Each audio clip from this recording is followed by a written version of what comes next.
What the heck? Where's my music? Going on, chat. Oh, it's just the end of the song. All right. All right. Today, at the very least, we're playing in a tournament, and I'm gonna do a meta tier list. I'm not super confident in this meta, to be honest, but like my knowledge of the meta. But yeah, I'll do a meta tier list. We'll do a meta tier list. And the tournament starts in like 2 minutes, so we gotta get ready for that. I'm playing Roaring Moon as well. I wanted to. The last tournament I played, I also played Roaring Moon, but last time I played, I also played Roaring Moon, but I didn't finish it. So I want to like complete a tournament with Roaring Moon. I want to do that at the very least for Roaring Moon, you know?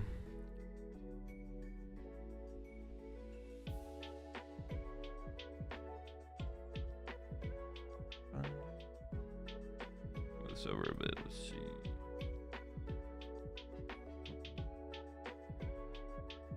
Oops.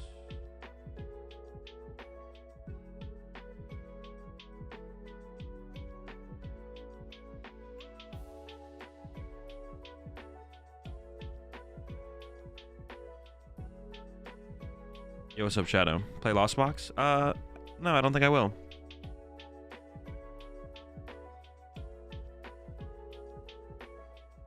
Azul played against you when you were using Frost last Serena Dude deck. Watched back then playing, you called me both cringe and annoying. I guess that means I was making the right plays. GG's, man. Good luck in the tourney. Appreciate it, Rosie.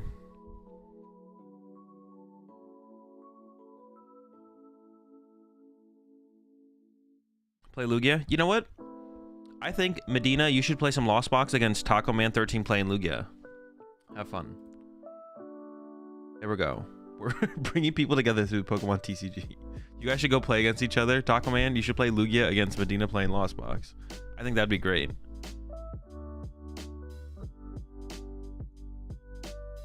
My first round opponent's name is Jiggly Genius.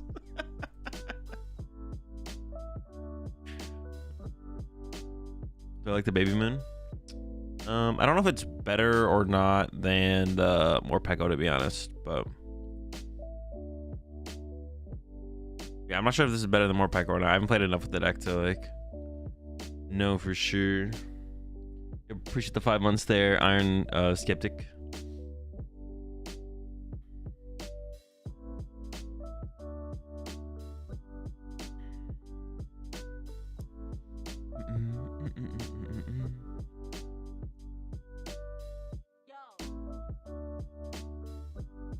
I already sent the friend request, right? Dude, wait. Can you send it like if you just send a friend request, can you send it again? Oh, okay. For some reason, I thought like once you sent a friend request, you couldn't send it again, but apparently you can. I thought it was like stopped you from being able to do it. I wasn't sure though. Now I know. And send it again. I'm just gonna wait for my opponent. I'll let my opponent challenge me. I feel like every time I go challenge my opponent, they challenge me, and then we're both just sitting there. When you both challenge each other at the same time, it's like it. If two people challenge each other at the same time, then it like you're both just sitting there waiting for the other person to accept the challenge, right? That's something that should obviously be fixed. Like if you're both challenging each other, then it should like accept the challenge on both ends, right? I don't know how that even works.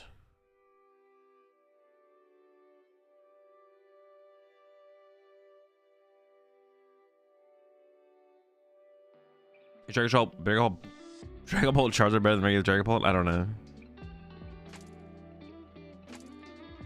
Okay, there.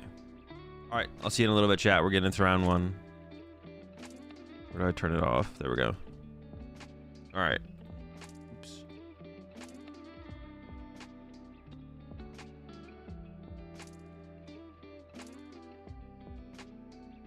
Oh, I hope I submitted the right. No, I did. Okay, cool.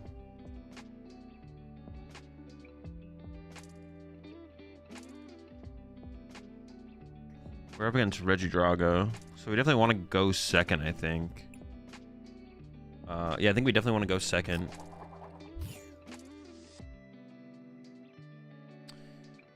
Or maybe we do go first because they can't do anything on their first turn anyways. Yeah, maybe I take that back. Well, they could like turn 1 attack me with an Ogre Pawn. So depending on my active is, I could get bodied by a turn 1 Ogre Pawn attack. Alright, let's go second. Yeah, because they could turn one Ogre Pawn. I don't know if that's worth it though.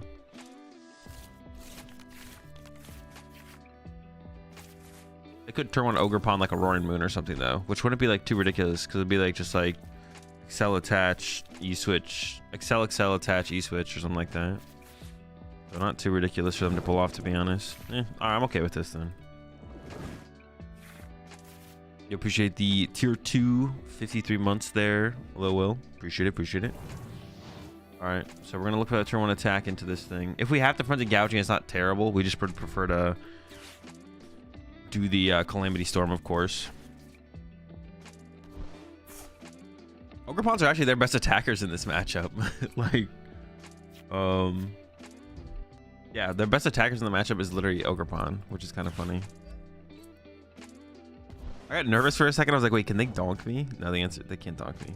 The answer is no. Okay. Some quick prize counting. I prized the water. 1 1 1 1 1 1 1 1 3 1. I think it's the whole squad. Or maybe Iron Bundle is missing. No, Iron Bundle's there. 4 prized boss, unless it's in my hand. It's not. Switch cards in my hand. Trekking shoes. Prized. E-switch, E-switch in hand. So I prized 2 E-switch, which definitely lowers my odds of pulling off the turn 1 combo. I got 1 of each of those in hand. I'm missing a 1 of Super Rod. It is the Super Rod. Okay. So Billy and Mew. Mew's really good here, but I want to try and use the E-switch as well. So I think I'm going to start with concealed cards and try and draw some basics. Maybe a dark patch or something. And now we found the Luminion, so that changes things up for sure. Ugh. All right. We have the turn 1 knockout on this already, I feel like, right? Unless I'm missing something. But then I have to like get rid of the Darkrai, which I think is probably correct for the situation. So I could go like Ultra Ball away, Darkrai, and Dark Energy. And then, yeah, I have the turn 1 attack here, to be honest. So I think we go get rid of Darkrai and Dark Energy. Get a Roaring Moon. Yeah, I mean, it's a turn 1 attack. Can't really come with a good reason to not just go for this, to be honest. It's like kind of too clean. Yeah, not benching the Darkrai kind of sucks, obviously. Like, I want to bench the Darkrai, but it's fine. Oof, the Pokestop hit is insane. Yeah, the Pokestop hit is crazy, because then I can Calamity Storm. Follow up not as good, obviously. If I hit something, what would I hit off Trekking Shoes that I'd actually want to play? Like Palpad, I guess. I'd be down to play Palpad. I'm gonna say no on that. Vessels, whatever.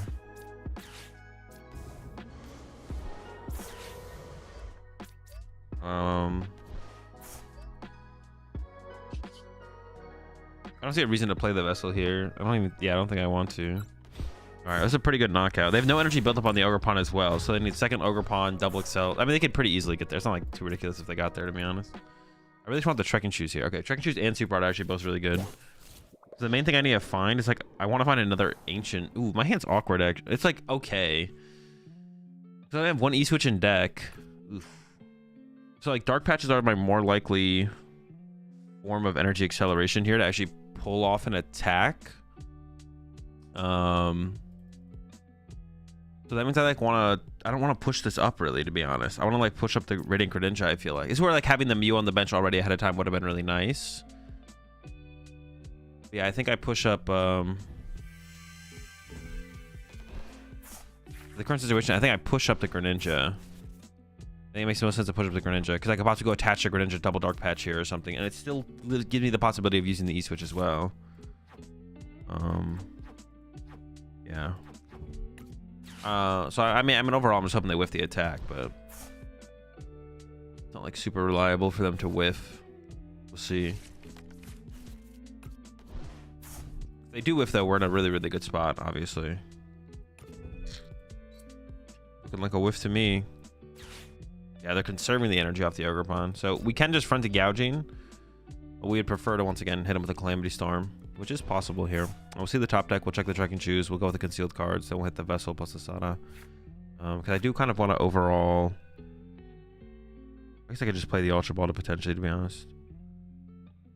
I want to play the vessel 1, 2, 1 energy prize, play 10.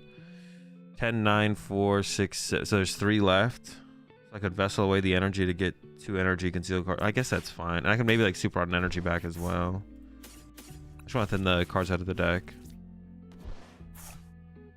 I should do this before I check and choose, I think. Yeah, I think. I could even actually accelerate energy here and that'd be fine, but I'd prefer a Roaring Moon overall. I'll say no on that. We might recover that stuff to the deck. Honestly, I might just give up on that stuff though.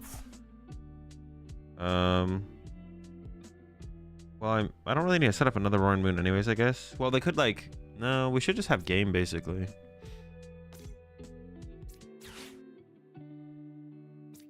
Like this, I guess. I don't even know what makes the most sense. The Pokestop is just too good, and we just went off that basically.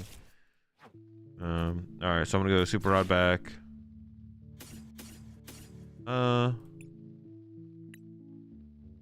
Yeah, sure, why not?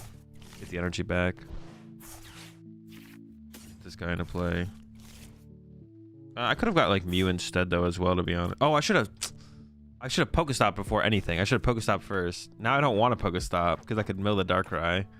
Whatever. Now I'm not gonna Pokestop. But obviously I should have there.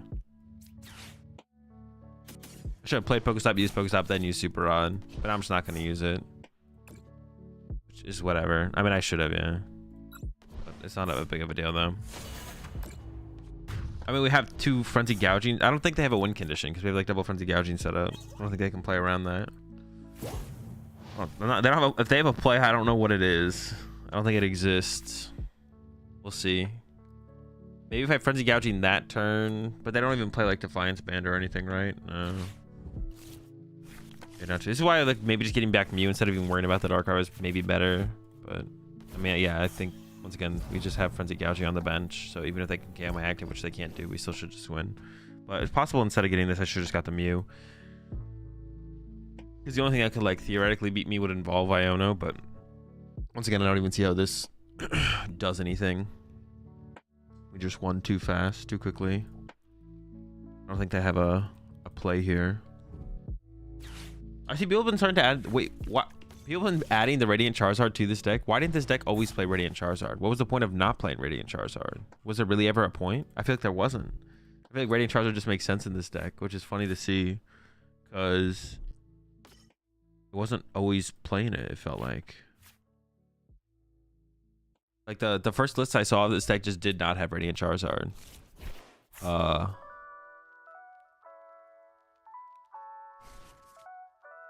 Also, the Scoop Up Cyclone is interesting. I'm actually not sure why this is so good. Although, like, the list that I think Shintaro's been playing, I think Shintaro's, like, also playing Squawkabilly. So Shintaro's, like, Squawkabilly plus Scoop Up Net, I think. Or Scoop Up Cyclone, not Scoop Up Net. I'm not 100% sure on that, though. I know Shintaro's been playing the Scoop Up Cyclone, though, which is interesting. Just don't know if it's, like, correct. Seems okay, though. Okay. Shouldn't lead to anything still. Can they even KO my active? No. They can't even KO my active. This doesn't stop. Wait, hold up. Ronald Dummon. Oh, Biotex. Okay, no. I was like, wait, does Frenzy Gouging not get the KO here? Because then it would make a little bit more sense. Like they're playing towards something. Wait. Oh my gosh. It delayed there for a second, so I was like, is it bugged on here then? Is that what they're going for? Is a bug angle? That's what I thought for a second because it took so long for it to happen. I was like, hold up, what's happening? But nah. Free.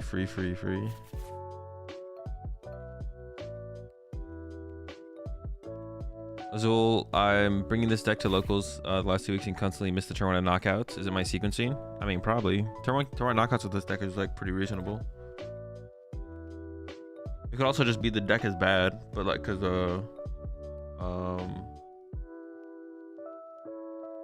my experience with the deck isn't like that high, so it's possible that the deck is like not as good or just not that good.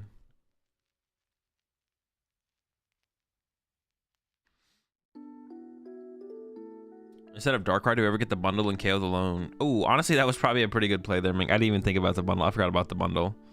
Yeah, I didn't see the bundle play. I'm not gonna lie. I forgot bundle existed.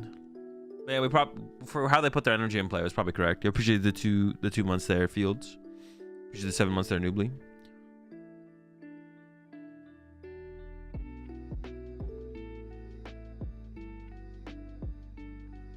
Yeah, it's possible like the deck's turn 1 attack percentage. I don't know. I like to get a turn 1 attack off almost every single game I go second though. I don't think that's true. I think it's probably your sequencing.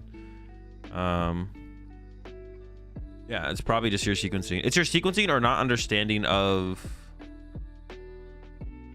I guess that's the same thing, right? Like resource prioritization. It's like, but that's like all tied together. It's like interesting. It's like understanding. Like, let's say you have to discard a card with an Ultra Ball. Like, let's say, and the 2 cards you come down to, you have to pick between is like a Dark Patch and Energy Switch. Discarding one over the other will hurt your chances.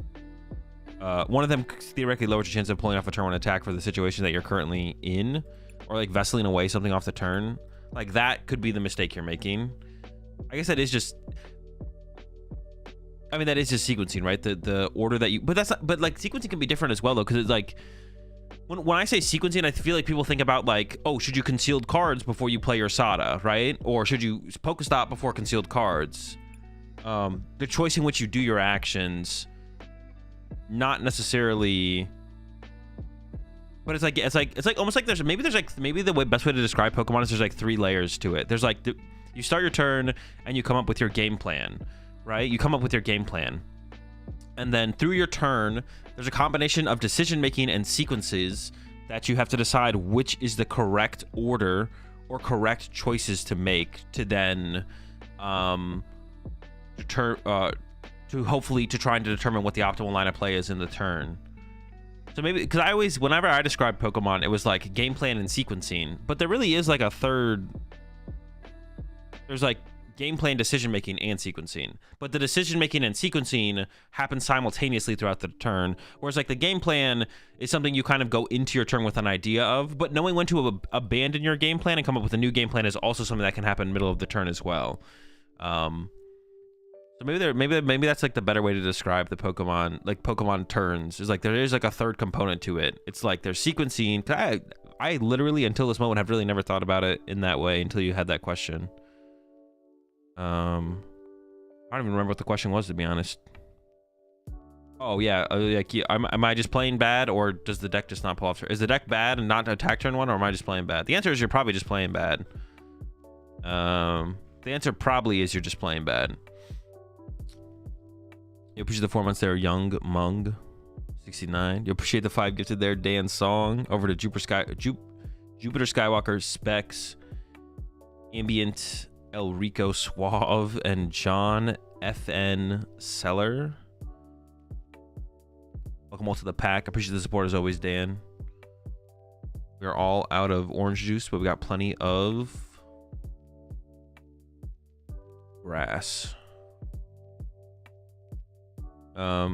In board games, every turn comes down to strategy and tactics, but TCGs do have sequencing too. Yeah, you appreciate 12 months there, Justin. There's like that there.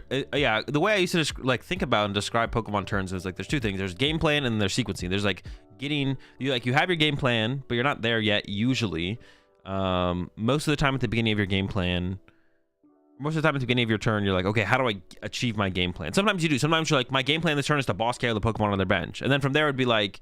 And then I guess the other layer on that, though, even past your initial game plan, is just like, what else can I do to make... There has to be like a best way to like break that all down and describe that, though. Because even in game planning, there's like, okay, I have the game plan that I want to do for this turn. But let's say you want to boss KO one of their bench Pokemon, and you have you have the best attacker and the boss in your hand. You're like, okay, doesn't mean you just like do that and you end your turn. You're like, what else can you do? There's game planning. And maybe the term to put it is like furthering your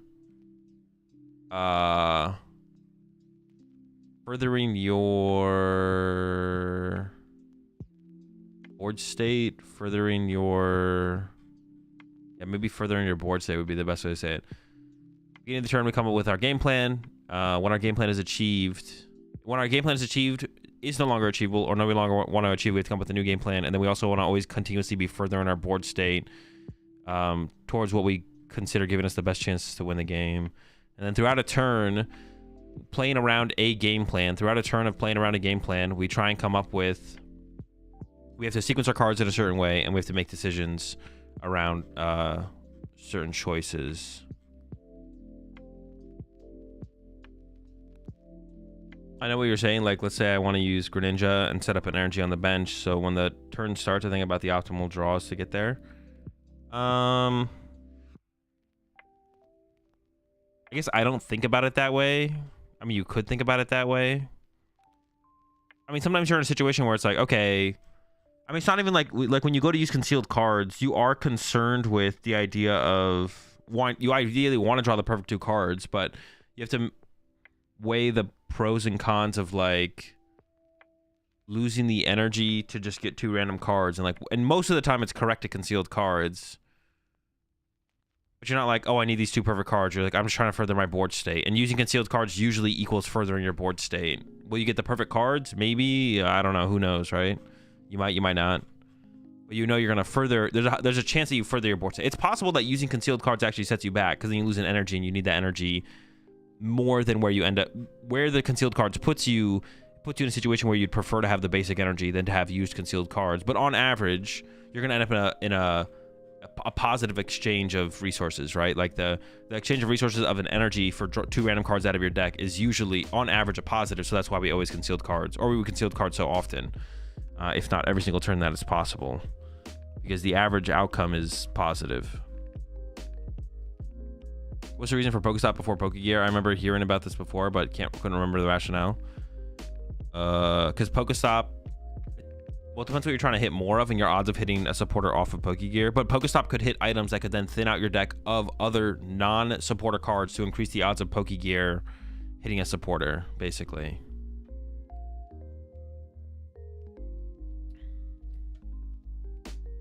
You stop first if you know you have more than 2 copies in the deck. Nope, that's not true.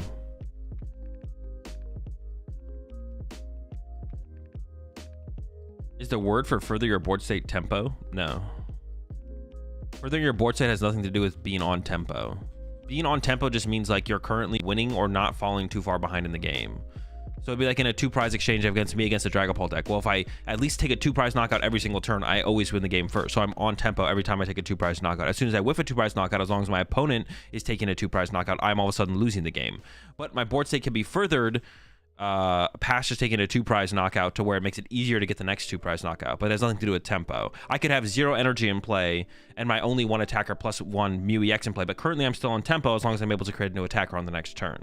So furthering your board state has nothing to do with staying on tempo, because you could go theoretically with like a Roaring Moon deck. I could go from attacking with a Roaring Moon in the EX and the active, and my only Pokemon on my bench being Mew EX, and then I push up Mew EX, and then I'm able to make another Roaring Moon EX on my next turn, which means I'm still on tempo. But I could attack with the Roaring Moon EX in my active, with a Mew EX on the bench, with a Darkrai V on the bench, with another Roaring Moon on my bench with more energy because I've set up more, so I've furthered my board state more if possible. But in both cases, I'm still on the exact same tempo. You appreciate the prime sub there, the dumbass 69. Welcome to the Rat Pack. We're all out of plates, but we got plenty of spaghetti. That's the exception right there. That's the exception right there. Left myself don't mill last supporter. That's the exception. Wait, what's the exception?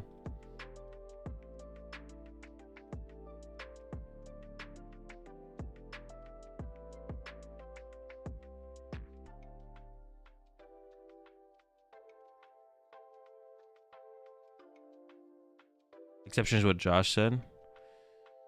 Oh wait. Had I concealed first, I'd have had Sada Dark Patch, but since I stopped, I lost my last Sada.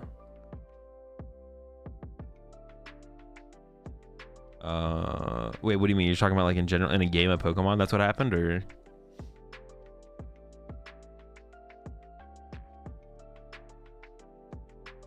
Yo, what's good as well watching from the hospital even after a motorcycle accident. I gotta watch the GOAT stream. Appreciate you tuning in, Tatu. Hope you're doing okay. The accident wasn't too bad. Stay safe. Had Tatu inactive, last energy in hand. I just had to see the board state, Josh. I can't like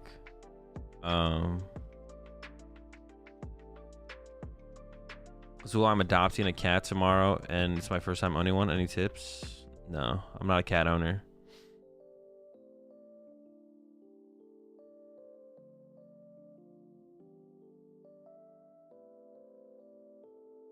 Do it off vibes. I mean, if you want to be like you're not trying to be a better player, then doing off vibes is fine. Going off vibes is for the players who are content with having fun in Pokemon but aren't worried about winning. But if we're trying to win, you have to ditch the vibes and get analytical. Hello, so how's your day going? I'm leaving having a lot of fun with the Regidrago at locals. Regidrago's pretty sick. I think I'll bring that to more competitive tournaments. It feels great. The deck is getting a decent amount of hype right now, to be honest. I have to revisit it because it didn't feel that good when I played it. It felt like fine. I'm not sure I understand the gear versus stop for a supporter. Say you have 10 cards in your deck. Gear first 3, 30% chance of whiffing. Stop first 3, 30% of discarding the supporter.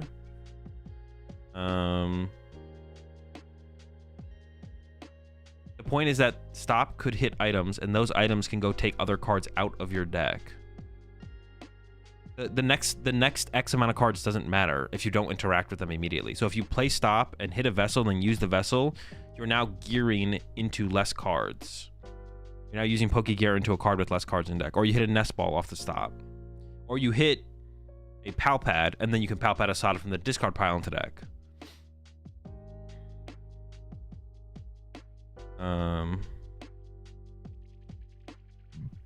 Yo, what's good, Azul? What set do you think has had the most impact on the current meta? I think it's Obsidian Flame and Silver Tempest. What set has had the most impact on the current meta? I have no clue. I'd have to actually stop and think about that. What's Sunny's weekly tournament? Is it on Limitless? Yeah, Limitless. All online tournaments are ran on Limitless.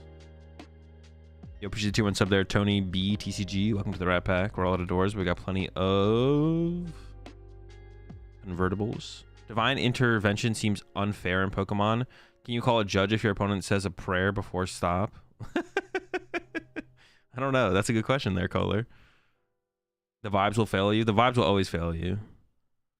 Listen, there's definitely a calmness of mind and an unworried and undistracted mindset that comes with being a vibes player, but the trade-off is a hit in your win percentage. So there definitely is a mental trade-off though for being a vibes player. It's like mental versus, like, you hurt, your win percentage falls, but your mental, like your mental state is definitely like better overall. So it's like kind of a trade-off there.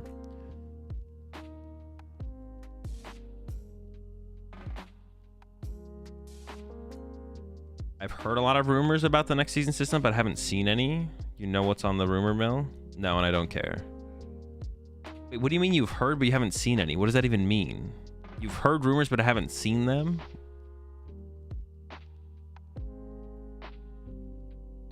If you're afraid of Pokestop, play a different deck. Nah, it's probably better to get over your fears, to be honest. If you want to be a better player, you shouldn't be afraid of any card. Like, no card should scare you. Like, if you want to be a better player at the game, not playing a card because you dislike a card is a vibes type mentality. Azul, realist question here, is that monster flavor mid or banging? The peach rehab is pretty good. How does one get a better vibe? A better vibe, Azul? No, my vibes, I've been vibeless for a while. On the note of Pokestop, it's been quite annoying trying to find that card at local stores for me. You should check, you should use a TCG player for sure. If you're trying to support the local stores, that's always a good plus. That's always a good thing to do.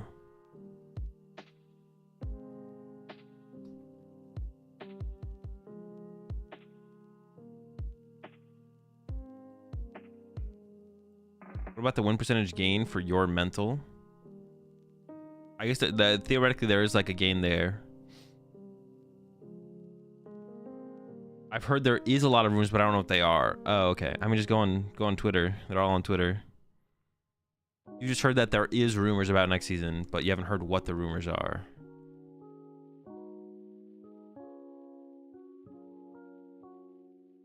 That's like an interesting game of telephone there. Someone hears the rumor initially, and then tells someone the rumor, and then the other person tells the next person that there is a rumor about what the season's going to be.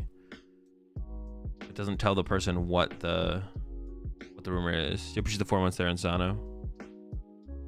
Hey, see you in Hawaii. I'll see you there.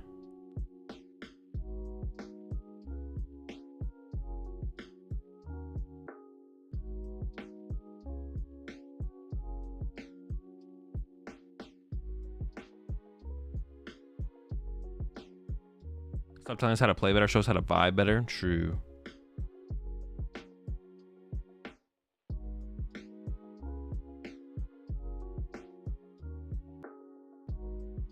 Any advice for someone going first time at Worlds?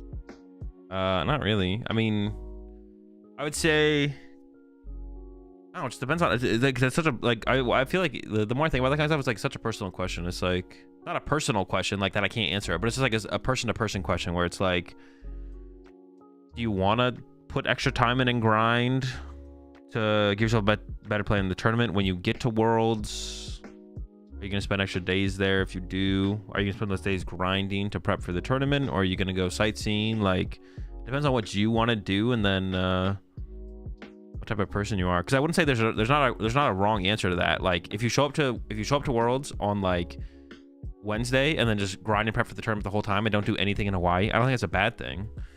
But then if you also like show up on Wednesday and you just like Wednesday, Thursday, you just like go sightsee and do stuff in Hawaii, and then don't prep at all for the tournament extra, I mean, that's not a bad thing either. It just depends what you want to do, to be honest. Yeah, it depends how seriously you're taking it.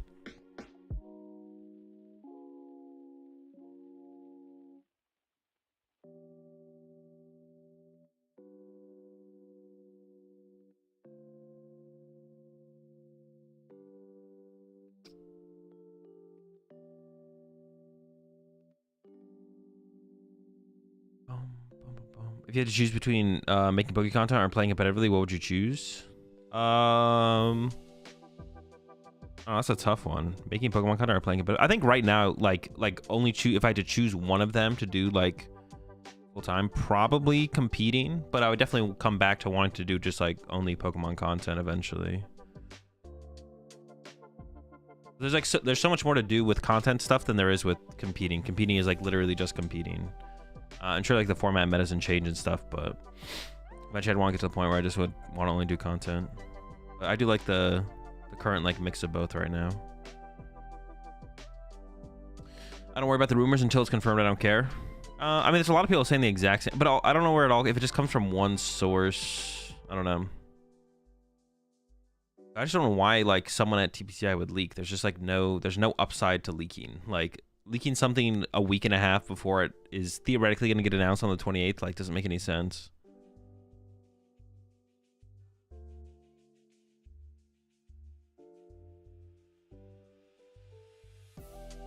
You appreciate the 9 months there, Zeta.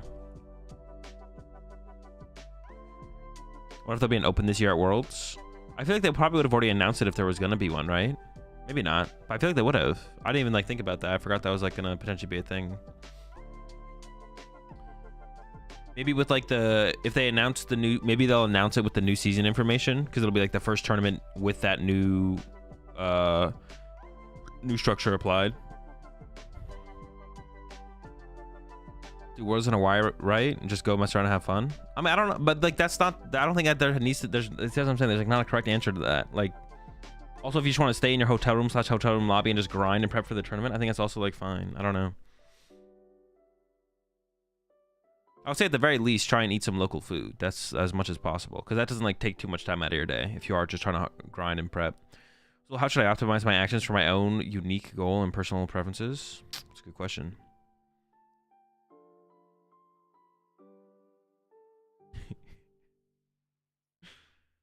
Is it advisable to get lit the night before? No. Chill sightseeing the day before could also be good for the mental. Yeah, that's true as well. If you're doing a lot of prepping before you get to Worlds, then like taking maybe the day off before Worlds would be... yeah, taking the day off Worlds, honestly, before. Like if you did a ton of prep in the month leading up to Worlds, and then you get there on like Wednesday, like taking Wednesday and Thursday off and just like chilling, maybe go do something fun, stuff like that is probably better, to be honest.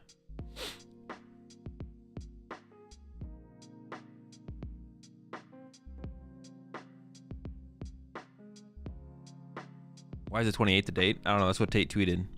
Which, I mean, it does kind of make sense that it would be coming up towards the end of this month anyway. So it's like, I mean, I think that's pretty, that's probably like, it's probably going to be announced on the 28th.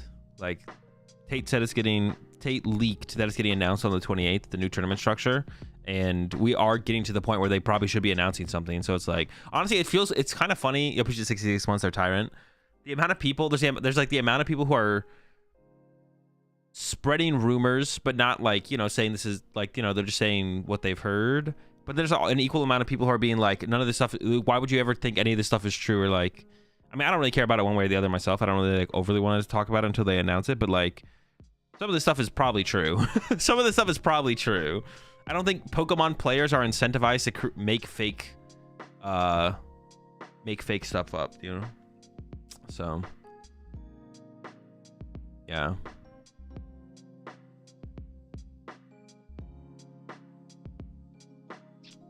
It also just doesn't really matter. We can just like, it's like, all right, people are saying rumors, dates and things. It's like, all right, well, let's just wait and see what happens, you know, on the dates that they're leaking and stuff like that. If we 26 months there, Trainer Hill. World should be the August sub tourney. Let's be real. Honestly.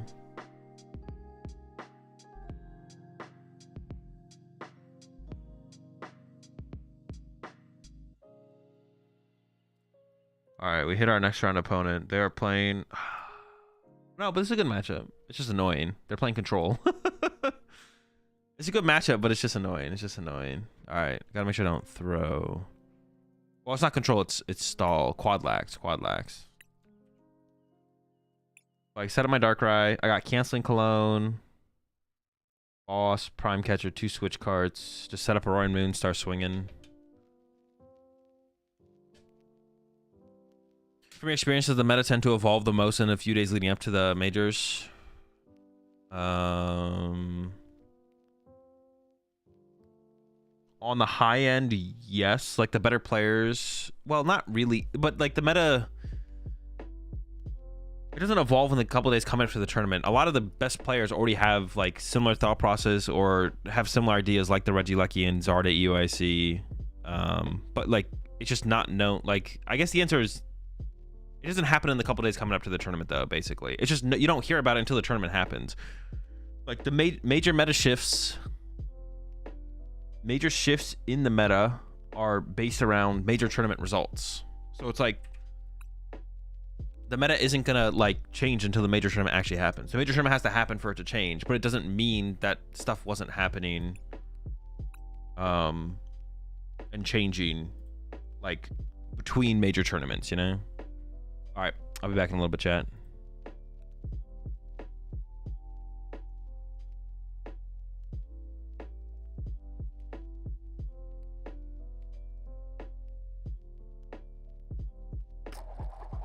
All right, I'm trying to think of... I gotta be careful about decking out, I guess. They do play the Chi-Yu. Do I want to go first or do I want to go second?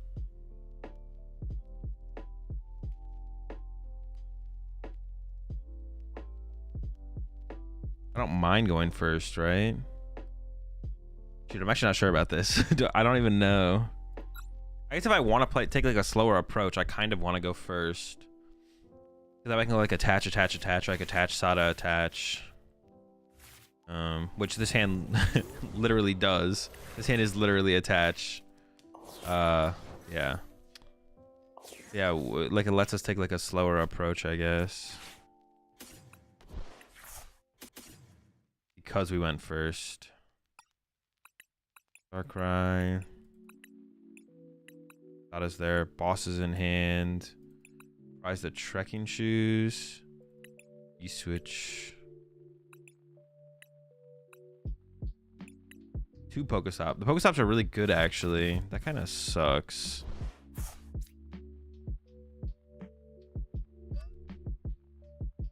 I want to be aggressive. I mean, I guess I'm just gonna have to go into like, I'm gonna go like Earthen Vessel away and energy, get 2 energy, Nest Ball for another Roaring Moon, and then Frenzied Gouging, which is fine. It's not that big of a deal. But I'm gonna like, I would rather aggressively take knockouts. I think. Like, I don't want to sit here and Calamity Storm this twice, right? I just want to go knockout, over and over and over again as fast as possible. I think.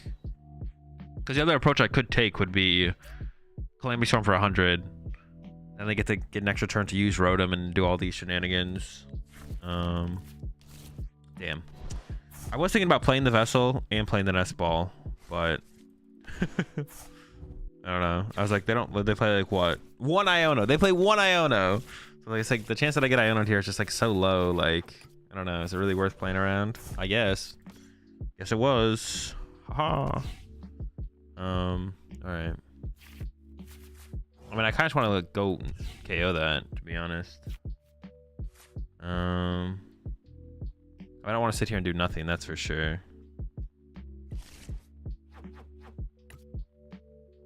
Like a prime catcher it. So I go like, I could whiff the energy though, which would really suck. All right, prime catcher. Luminian for Sada. I can also get the Luminian out of play. I can like attack with Luminian. I think it's like a whiff the energy here. That's like the problem. Okay, we didn't whiff, which is good.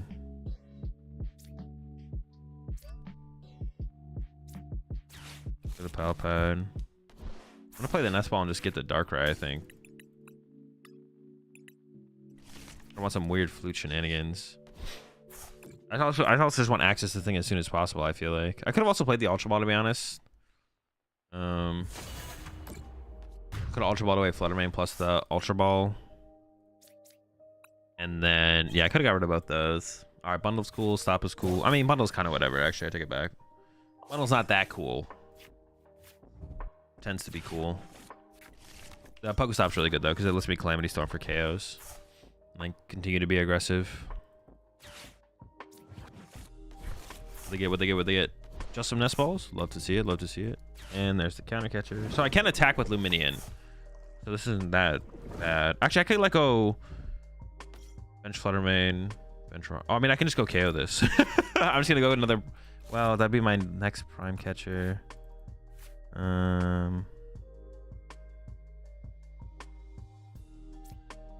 mean, I think I should just go KO it. Like, it's just too good of a knockout to not get here. Yeah.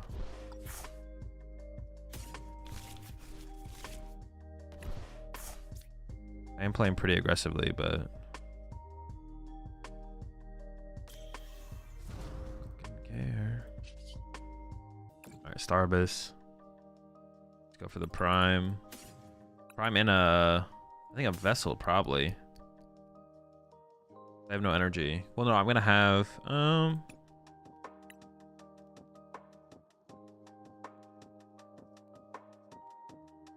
yeah, prime in a Vessel. Should I hit the Poke? Maybe I should have hit the Pokestop. I don't really want to hit the Pokestop though, do I? What could I mill?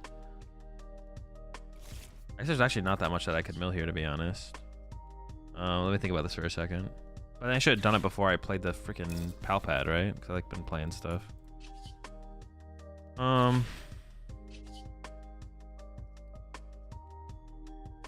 Yeah, I just shouldn't now at this point. I think I goofed that for sure. All right. I would like to attach return though, right? Yeah.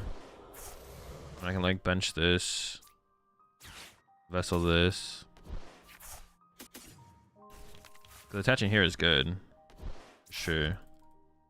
I could Super Rod back. I mean, they're not gonna. They could Eerie me, but I don't really care if they do. I don't think. Oh wait, I don't die. This thing doesn't die. Why did I think this was getting KO'd here? I thought I was trying to gouging into there for a second, but I had the Pokestop. I don't know. I mean, it doesn't really change too much about what I would do, to be honest. I don't know if it changes anything about what I would do. I think I just am doing the exact same thing. I don't think it changes anything. I just didn't have to play the Vessel. Maybe the Vessel wasn't worth keeping. I could just like bench Fluttermane instead or something. I don't know. I could have done something different there for sure. Alright. Maybe Q. Doesn't really matter though. If anything, it just gives me a... I mean, it forces me to knock myself out, I guess. I don't know, that doesn't really do that much. I could retreat and then frenzy gouging with the bench one. Why does that matter? Need more Pokemon set up. And I'm gonna go, yeah, I'm gonna go retreat. I don't think I'm gonna put an energy back here. I'm just gonna go like Sada a water to the active.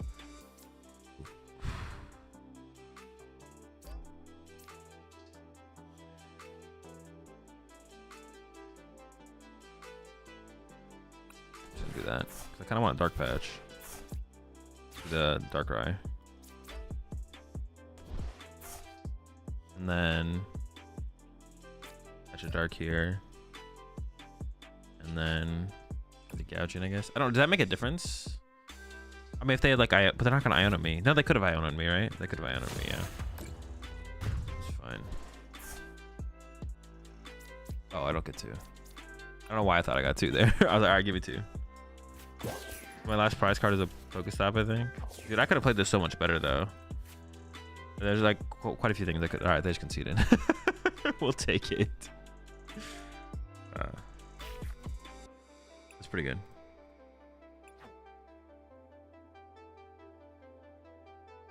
That's pretty easy. That's pretty easy. Why not use clone and not take damage? Because taking damage doesn't matter. So I'd rather just save the clone. There's no reason to use the clone.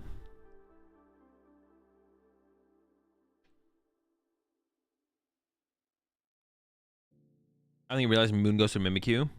Maybe, to be honest, they maybe didn't realize Moon goes to Mimikyu. Well, I don't know if they didn't realize that. They're maybe just like playing cards. I'm not sure. Are online tournaments best of 1? Most of them are. Vast majority, I would say, for sure. I just don't care about. I don't care about taking damage in that matchup. They're not drawing prize cards. Do you have Cologne the Mimi since they had Eerie in hand? No, because they're not guaranteed to use the Eerie next turn. Why would I waste my? Why would I waste my card? I'm basically Eerieing for them. By playing the Cologne, I Eeried for them, so they get to play 2 supporters next turn effectively. Yeah, basically, if I play Eerie, if I play my canceling Cologne, I'm basically letting my opponent play 2 supporters on their turn. Honestly, I probably should just knock out my own Horned Moon there, to be honest. It does give them cards. Well, that's what I was like mostly trying to like play around with, giving them cards, but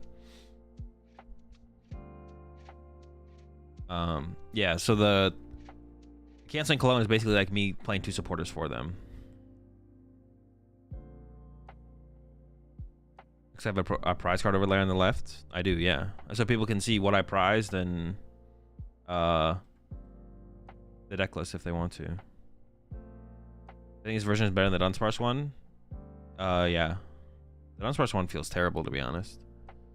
The value of playing the Dunsparce one is like the deck functions better without having 2 prizes in play on your board. That's like the trade-off. Are most online tourneys open deck list? Yes.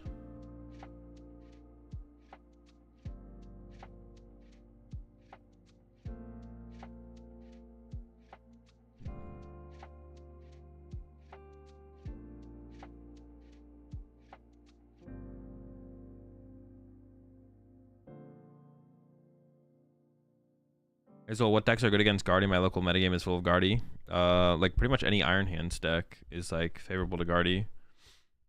Lugia double Iron Hands, stuff like that. Lost Zone is also fine against Guardy. Well, depends if they play the Clef Key. GG's Ryan. And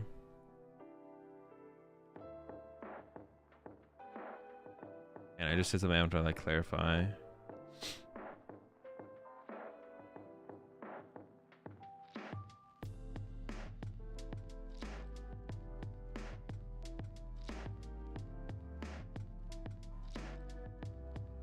I can't even find the question that I was like gonna follow up on. Oh yeah, Guardy. Was I saying Guardy? Oh yeah, if the Guardies play Klefki, then Lost Zone isn't like great into them. It doesn't feel great into them, but if the Guardies locally aren't playing Klefki, then Lost Box is pretty good. I appreciate the 48 months there, Slab. I would even say that you could even go with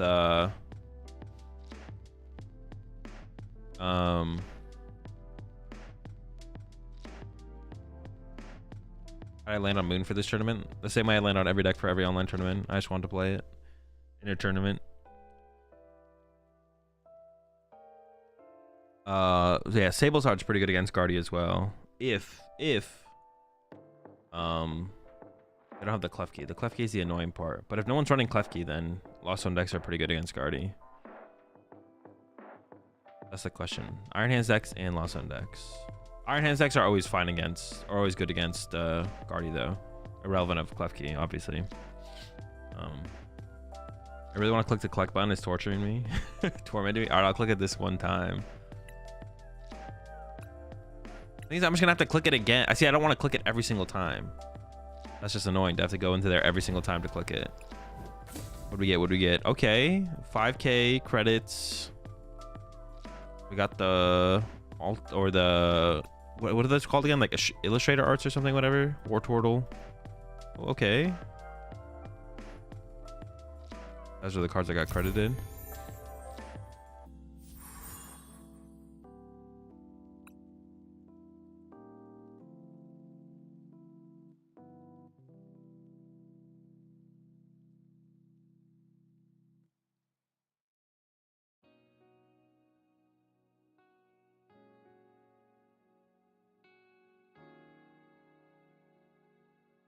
Could also redeem crystals to finish out the battle pass.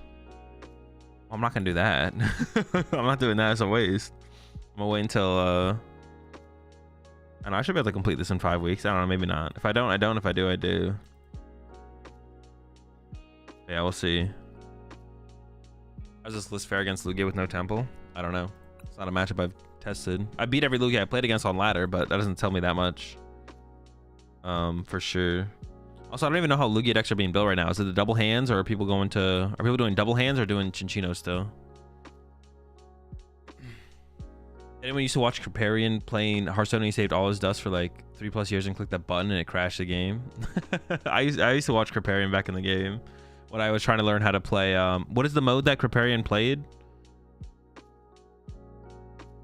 Not Battlegrounds, but the other. Maybe he plays Battlegrounds now. Arena, yeah, that's what I used to watch him to learn how to get good at Arena, because he used to play. That's all he used to play was Arena, right? He just used to play Arena. Am I playing ladder between rounds? Man, I don't know if I feel like it. I do need to work on I want to work on a Tentacruel list though. Tentacruel list. Do you think the double Iron Hands Lugia is the best version? Yes.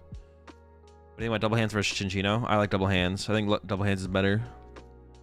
The deck just feels better. Sometimes that's all you have. Sometimes you do just have to go off the vibe. Sometimes I second guess myself based on what other people say are results. But I'm like, nah, you know what? I've tested the matchup or I've played the decks and I'm just right. Like, I don't care what other people think or say. It doesn't matter. They're just wrong. And they can all be wrong together. Because, like, sometimes I'll have tested a matchup and I'll be like, oh, it's just favored for deck A. But then everyone's like, I don't know, bro. Like, deck B is pretty good against it for this and this reason. And it's like, I think it's favorite. Like, people come in and be like, oh, it's favored for deck B. But I'll be like, I have to, like, stop second guessing myself. Like, nah, I've tested the matchup. You're just wrong. But I don't really care. You can be wrong. What deck has the best vibes? What deck has the best vibes?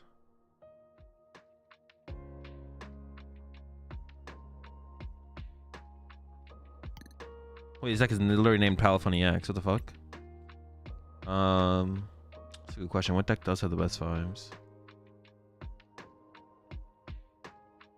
Think about all the decks that I like played with so far this format. Honestly, PG Zard with Unfair Stamp has the best vibes.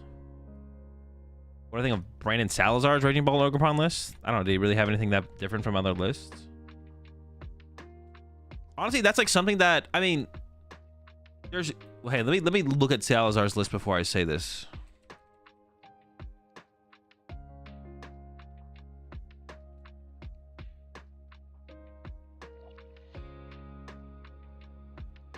Okay, I feel like people. See, I think most Pokemon players will agree with this. Like, people are given too much credit for, like, not doing anything new. Like you asked me what do I think about Brandon Salazar's list, but Brandon Salazar's Raging Bolt list is a Raging Bolt list with catchers. So the question you should ask me is, Azul, how do you feel about Pokemon catchers in Raging Bolt? Because that's the only thing that stands out in Salazar's list to be like think about, right? It's like, oh, catchers in Raging Bolt. And my answer would be, actually, I just don't know, because I haven't played that enough Raging Bolt with and without catchers. But there's correct times to give people to, like, call something someone's list. Like calling Hedrick's I've lost a box list, I feel like is, like, decently unique. I don't know, but I feel like people are overly credited for, like, I don't know what that means. Like, you asked me what do I think about Brandon Salazar's Raging Bolt list, and I'm just like, I look at it, this is just like a normie Raging Bolt list with catchers. So the correct question to ask me is, what do I think about catchers in Raging Bolt, you know? Yeah. That's the correct question to ask. There's a difference if you ask me, what do I think about Hedrick's Lost Box list? Because, like, that, like, yeah, there's just more to that, right? There's so much more. Or, like, if you ask me, what do you think about Kato's Guardy list from NAIC? It's like, all right, there's, like, something to add. There's something to, like, think about there. You know what I'm saying? But if you ask me, what do I think about Reagan's Chien Palace? I'm like, you mean the Chien Pao list? Like, I don't know. It's Chien Pao. Like, like, yeah. Tying a name with a list only matters if the list is unique enough. If not, you're just kind of like calling out an aspect of the list, but then you're just asked about the aspect of the list. I can't really go off anything with that. Wasn't Hedrick's list just Turbo Lost Box? I feel like it was, like, decently unique, but it feels like a lot of people were on the same. But I don't know if they all just, like, talked together or not. There was, like, a lot of good players who played Lost Box, but honestly, Dude, I'm gonna call out everyone. If everyone who played the list that was super similar to Hedrick's knew about Hedrick 60 and then didn't just copy Hedrick 60, bro, what are you doing? Y'all are just boneheads. How Hedrick is better than you. Like, Hedrick is like one of the best players in the world. If he's playing a Lost Box list in a certain way and you had access to his list and then you changed a card, what are you doing, bro? Like, what? That's like being like having access to Towards 60 for a tournament and be like, I'm gonna change a card. It's like, why would you change a card? Like, what is going on here? There's no way you put enough time or effort in with the deck compared to Tord or probably Hedrick to like warrant changing a card. You got to be capping. Some of them might have had valid reasons, but I actually don't know. I don't know how many people were just copying Hedrick 60 and then changed a card. But if you change a card, you're capping.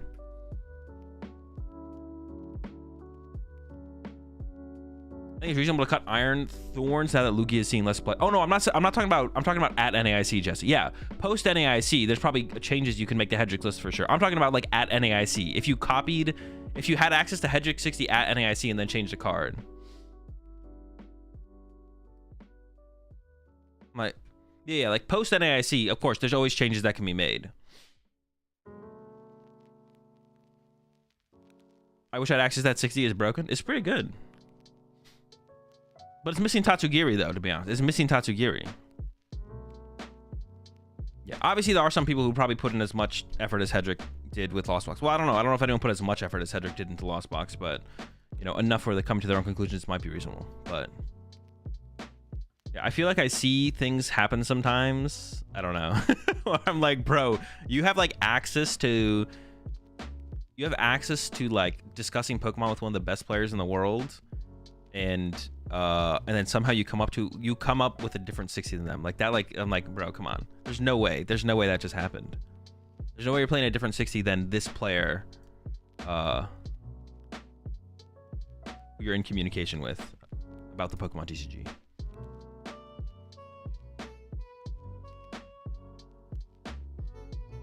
Getting caught up on semantics, bro? All right, tell me how I'm getting caught up on semantics, David, and then I'll time you out when you're wrong. Loki Hedrick 60 doesn't fit my playstyle. All right, you know what, Slap? There we go. That's the reasonable reason I was looking for. I want to go on a carnival cruise drinking Mountain Dew and spray myself with Old Spice. Wait, where did this comment come from? Is there a deck that's named after a player because of how good it was? What we're calling it after EYC, people were calling Towards Zard. I mean, the list that Tord played Towards Zard. But,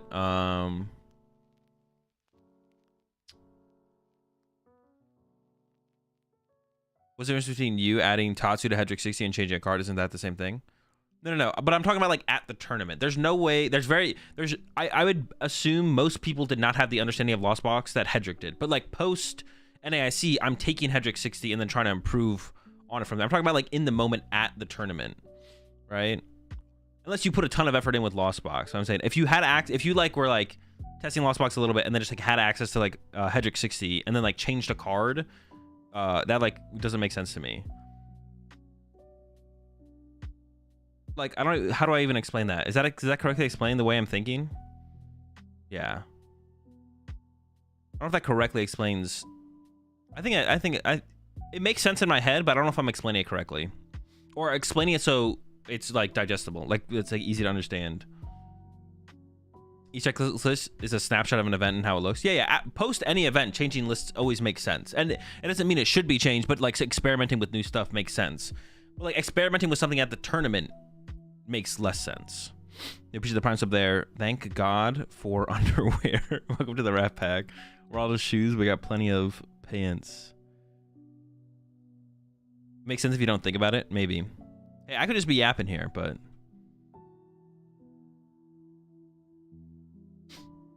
Have we had a stupid deck name since Chrycephalon? We need more stupid deck names. Bro, the stupid part about Chrycephalon is how much people wanted to call it Chrycephalon, and we're like annoyed that people weren't calling it Chrycephalon.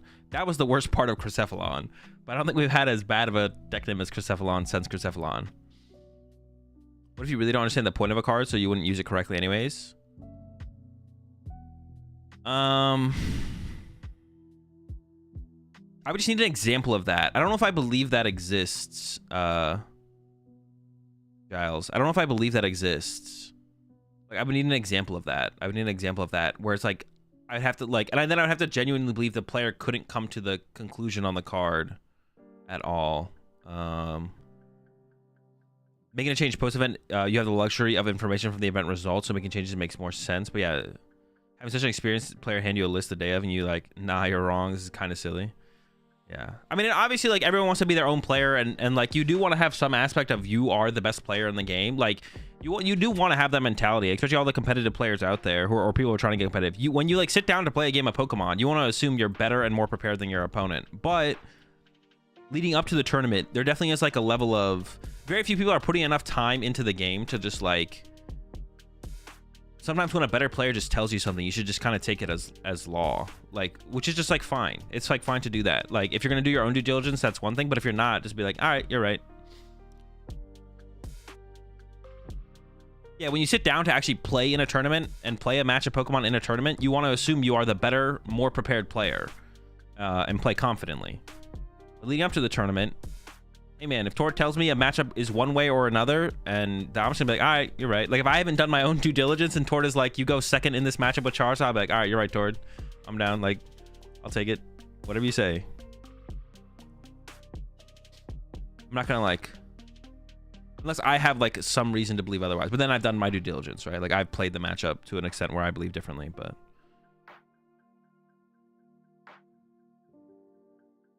The entire Mawile lock package and Lost Block went above a lot of people's minds. I've seen players generally think the reason for Mawile was so you could 1 KO a Mew VMAX with Charizard and Sablezard. Dude, I almost did that actually. That was my game plan. So at EUIC, me and my group thought Mew was terrible, so we didn't tech for it in our Sablezard. And then I hit a Mew player, and then I was like, I can't beat them, bro. We don't do enough damage. And then I got they burned a lot of switch cards, just like drawing cards. And there was a situation where I trapped them with the Mew, but then I couldn't find the Charizard next turn. Or with the Mawile. I trapped their Mew with Mawile, and they were like, draw, play out their turn. All right, pass. And I was like, oh, this is my moment. And I couldn't get Radiant Charizard energy to like knock out the Mew. But literally, that was my plan. I was like, this matchup sucks without Drapion or Spiritomb. You appreciate the months there, Hilt. A little off topic. If I have the most playtesting with Ancient Box and feel comfortable with a majority of its matchups, should I start branching out and learning new decks? Why or why not?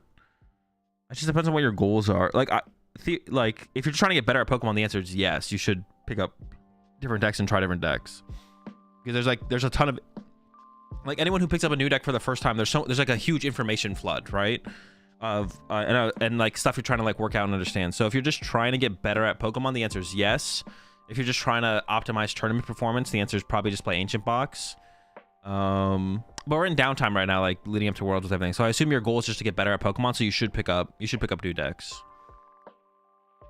Does Darkrai Moon prefer going first? I choose second most of the time. I went first against Regidrago, and I just went first the last 2 games, didn't I? But no, I went second against Regidrago because I didn't want to get Ogerpon turn 1 or something. I think there's some room to change card. For example, if you took Hedrick's list and played 20 to 40 games and had issues finding supporters, and maybe take 1 switch card out for second gear. It doesn't seem terrible, at least at that point. It's experience based. Yeah, I would just be like, if you have access to like discussing it with Hedrick, I would talk to Hedrick first. But and if Hedrick told me otherwise, and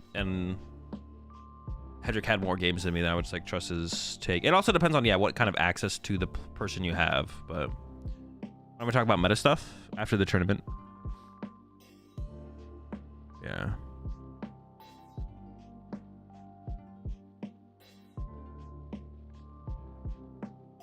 I've just seen a lot of situations. I mean, I've been around a long time. I've seen a lot of situations where players have like access to a certain player and like their opinion, and then like make some weird choices even with that information. Azul, what deck is gonna win Worlds? I don't know. I haven't decided what I'm playing for Worlds yet. I'm gonna decide last minute. I'm gonna roll a 6-sided die with 6 different decks on it and then play that deck. 3 of the decks will be Diplin decks. How meta do you think Toedscruel / Ogerpon EX as a card and Moon at Worlds? I don't know. United Wings with Hyper Aroma. Is that the missing piece? What do you even find with Hyper Aroma? You get Dartrix?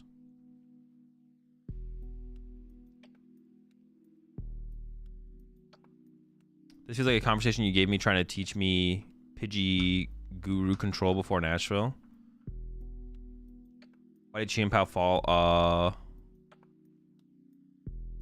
Why did Chien-Pao fall off? Honestly, I think it's just because people stopped playing it. Chien-Pao has like a... It's really actually interesting to like talk about decks like Chien-Pao. Chien-Pao is a deck that has weird cycles where the deck... I don't know, did the deck really get that much worse going to NAIC? I don't actually know. I'd have to like have tested it against some of the other matchups, to be honest. The Raging Bolt matchup was definitely tough for Chien-Pao, I feel like, for sure. Chien-Pao does go through weird cycles, though, where it's like new format happens, Chien-Pao drops in popularity until someone wins with it, or like a bunch of people make top 8, and it's like, oh wait, the deck's broken the whole time, and like no one was playing it. Like, I think Chien-Pao's fine, but Chien-Pao's an interesting deck where it goes through weird cycles, and honestly, Reagan is usually the one who has to bail it out. It's like deck falls off completely, Reagan wins tournament or top 8's tournament, deck gets popular, people think it's good again. Or I guess Owen had the same thing happen, right? Where Owen won, like everyone thought Chien-Pao was terrible, and then Owen won the regional or the special event or whatever, and then I was like, oh my gosh, Chien-Pao's a broken deck, and everyone started playing it again. It's like, yeah, I don't know, it's weird. Not all decks function like that, though. Not all decks function like that. There's always going to be like a popularity increase when people win with decks, but Chien-Pao, like, weirdly every format like takes a dive and then needs someone to win with it for it to come back up. Yeah, it's definitely weird.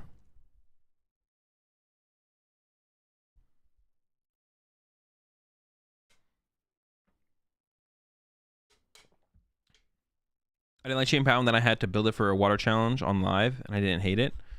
It's a pretty good deck. It's a good deck. It's just like not a very there's two different kinds of decks in Pokemon. And it's not to like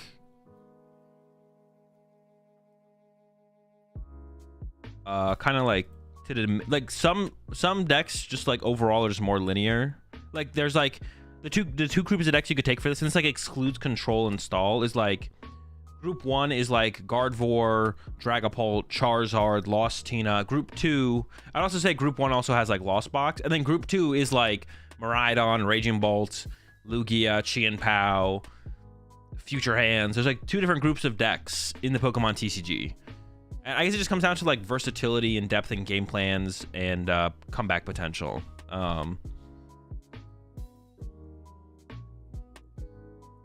There's not too big of a difference between like the two between the decks in the two groups, but there is like two groups of decks in the Pokemon TCG like that. And some people only like playing one group of the two decks, or enjoy only playing one group.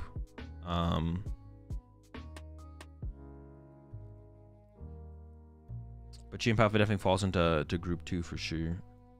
Got like Chien-Pao's got like a little bit more depth than most in group 2, but still majority, or still pretty similar for sure.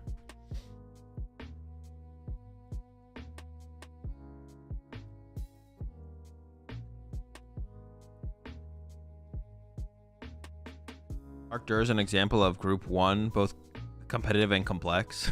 Wait, what was the Arctura meme? I forget what the Arctura meme was. It's an aggressive defense. Was that the meme? It's an aggressive defensive combo tier 1 deck. Unstoppable, literally unstoppable. Can't be beaten. Don't even try. Yo, Jesse, did you also play Golden Go at NAIC? You did, right? How important, if you did, how important is the B-Barrel? Do you think it's a staple, or further testing needs to be done to actually analyze whether or not it's worth it? Did Arctur win anything? I think it won one. I think Nico won a tournament with it. Nico Alabas won a European special event. I should just call it a European major. I mean, not EUIC, but because I feel like whenever people, well, when I kind of hear it too, like the word or the term special event is like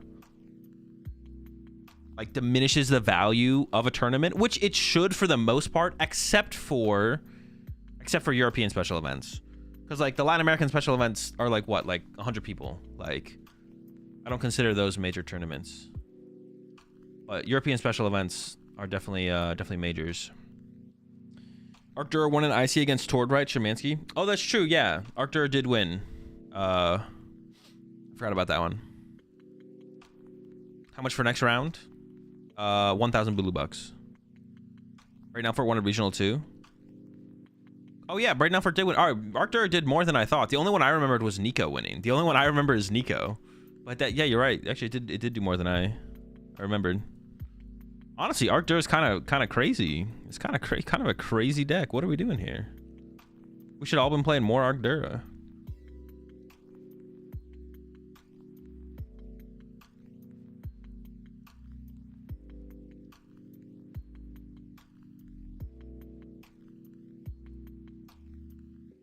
We should have been During this whole time. Raging Bolt's number 1. All right.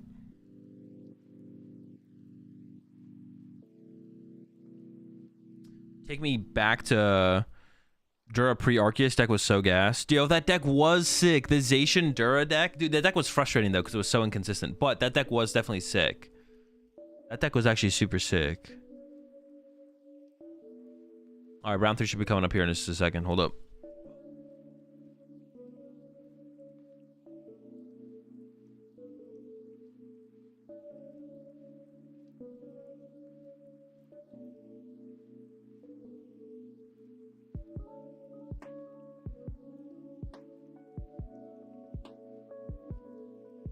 Have you played? Do you have any plans to play Zardpole? I don't know. That deck just doesn't look very fun to play, to be honest. It seems like a mess.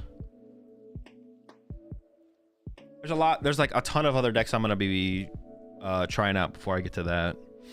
How far are we away from Shrouded Fable? Is it over a month still? Is it at the end of July? Jesus. 8/2. So we get it on theoretically the 31st of July on PTCG Live. If we get the Wednesday release again. I've optimized Zardpole. Anyone who says they've optimized anything in the Pokemon TCG automatically tells me that they haven't optimized anything. So we hit control. If you say you optimized anything in the Pokemon TCG, I know you've optimized nothing.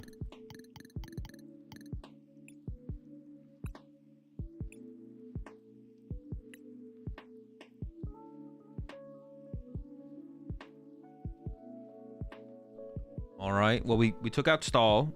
Now, UPG6 was there, Bry.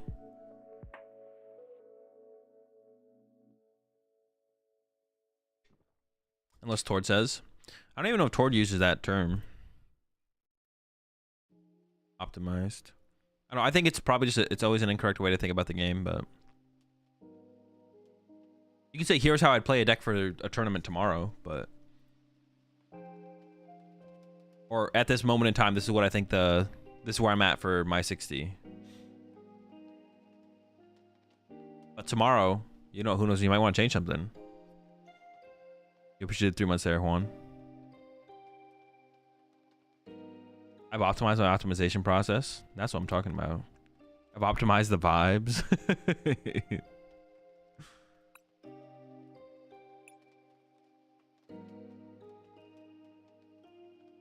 All right, I don't actually know. All right, we'll see. I'm not sure how this matchup goes. I keep winning the coin flip. I think this matchup I want to go second though. I don't want them to have as clean of a setup for sure. I plan to attack turn 1, so I want to go second in this one, I feel like. But we'll see who won the coin flip here. You want to go first? No. Wait, yes, yeah, that is what I want. I panicked for a second. I was like, oh no, wait. This is what I want, I think. I think I want them to go first and then me to try and turn 1 attack. We're close. We're very close to a turn 1 attack. This is not quite it though. Who the heck? The Ursaluna start is, there's no way that's it though. That can't be what they're, dude, they opened their 1 of Poffin. Unlucky. Listen, I'm fine with them getting a Pidgey turn 1. I'm not fine with Poffin for double Pidgey in the opening hand, though. That is not okay. Does Brace get around? And I have to read this card. We knocked out by damn. Oh no, like Brace doesn't even work. Can I just like run them over with like Frenzied Gouging? Like, feel like I can, right? It could body me with Luxray though. Like a turn 2 Luxray would be kind of annoying to potentially deal with, to be honest. Uh-oh, they kind of cooking out here. Yo, what the fuck is this turn 1, bro? This is so cringe. What is this turn 1? They're even misplaying by putting the Forest Seal Sun in play. But I can't punish because my hand sucks. Oh, hand still sucks. Okay, so I can go bench, attach, E-switch to the active. Play Ogre Pawn. Okay, switch card. Boss and then restart for 1. I gotta do something here. Boss up, Roadie. We're gonna Pidgey better. No, I guess not. Well, here we are, folks. I will pass. It's not looking good, folks. Well, it's a slow start. It's a slow start. We'll make our comeback. We'll make our comeback here. Definitely one of these hands where well, I definitely wish I had went first. Like, I may as well have gone first in this situation. Like I said, the only thing the thing that'd be most annoying would probably be the Luxray, but yeah, Luxray, they have so many 2-prizes in play. I feel like I can just like run over them though. I'm like not too worried. The question is just like, when do I get there? Because it could be a little while. If I just set up a couple moons, I feel like I'm cooking. Like, this seems like a free matchup. Can they KO? What am I scared of? Can they KO my moon with like a no? I think we're just cooking if we set up. Yeah, how do they win? I don't think they can win. As long as, if I set up like triple moons in play or something, like the game's just over. It's just about getting big moons and then frenzied gouging and stuff. I guess they're not gonna be about the Luxray. Oh, that stops frenzied gouging. Ooh. Interesting. Okay, that makes things more interesting, actually. Okay, that makes things more interesting. I can still KO these 3 things or something. I could just 2-hit KO it as well, I guess. I don't have to want to KO it, but... Hey, that's what I'm talking about. Well, that's what I'm freaking talking about here. Then we go for the Dark Ride. Oh, no. I could get another moon, right? Yeah, I definitely should just get another... Well, no, I kind of want to leave the energy in the discard pile for Dark Patch. Oh, but what about E-Switch, though? I have 3 E-Switch, 3 Dark Patch. That's the same count. I kind of just want like another moon setup anyways, though. Let's just go for a moon. I'm down with that. I should probably draw 2 with this first, because I can guarantee draw 2 now. Okay. I would like to Calamity Storm. Let's see. I'm not a huge fan of the frenzied gouging here, to be honest. Huh.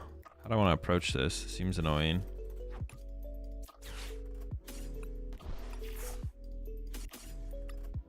I want some nest balls there or something.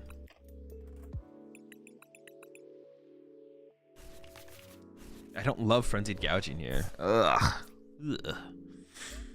Ugh.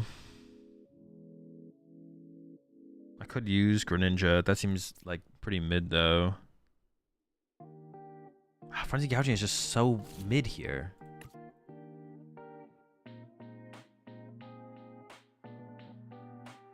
Maybe it's fine though.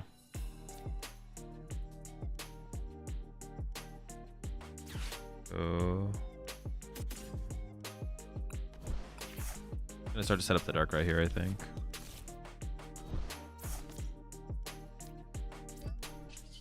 Yeah, I just gotta do it. Just gotta do it. Like 2 Iona. But they can't get... they could get a little weird if knowing I have a 0-card hand, but... Damn, not hitting a Pokestop there sucks. Because it lets them go Bird Response, which... I mean, I could just go Gust, but that seems... they could just penny when I'm out of play. So I think I have to go, like, Punch. Punch the bird next turn. It's gotta be the play. Which is Luxray hit... Oh, Luxray hits for 180. But they have to be behind. So I can just like punch this next turn, right? Yeah, I can just punch this next turn. That should be fine. Yeah, if I just punch this next turn, we should be fine. Hand is okay. So yeah, we can just go Calamity Storm punch. And they don't... Do they play Charon's Care? They don't play Charon's Care.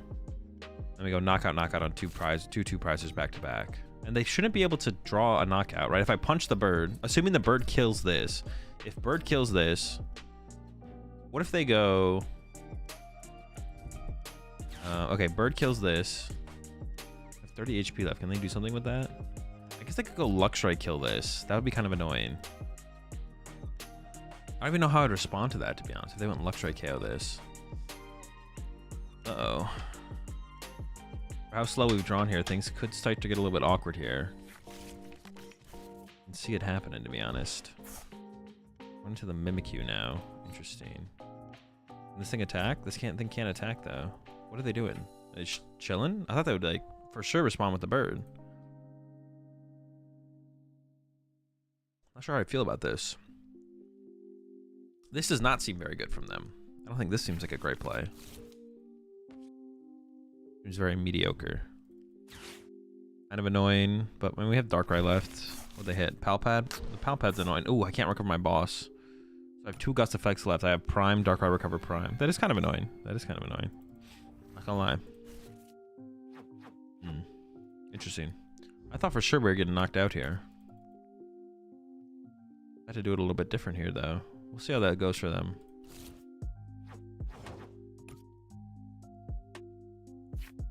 Now I really don't want to use Pokestop. There's like a lot of things mill that I don't want to mill. It's really just supporters, I guess. No, I think I'm just gonna go ahead and do it, and then I'll Super Rod and then draw with Mew. Hopefully no supporters. Sorry, got a Pokemon. And I can go Super Rod. Get back this. I guess I have to leave. I should leave the Dark Energy in the discard pile, though. Yeah, just that. Nest Ball for Greninja. Oh, Greninja's prized. Okay. What about Iron Bundle? But I should have got Iron Bundle first and used it. I could get Baby Moon. Baby Moon knockout?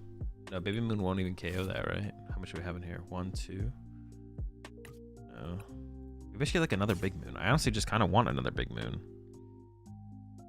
Then I have no bench space for a potential Luminion, though. My canceling clone in here? Maybe I should get nothing and just bench the... Maybe I should get nothing, bench Flutter Mane, draw 3. Okay, I'm fine with that, I guess.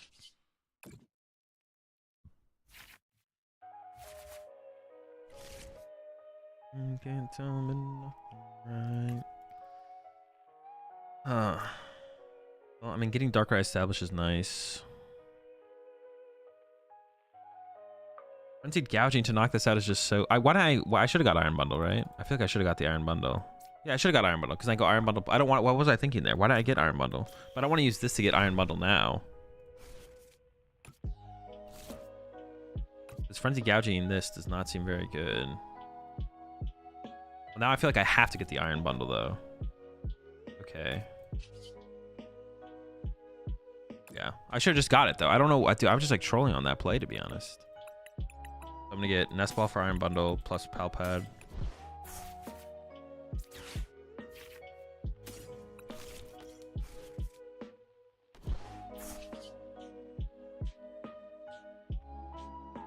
Yeah, I should have Nest Ball for the Iron Bundle. Now I have to use my Star Abyss when I don't want to. Let's see what they even push up here, though. But I should have used it and then Super Rod it back as well. I should have gone Nest Ball, Iron Bundle, use Iron Bundle, Super Rod back, Iron Bundle, plus the Roaring Moon I milled off the stop. And then, yeah, I just wasn't thinking far enough ahead, to be honest. Okay, I like that. I like that push. I'm okay with this.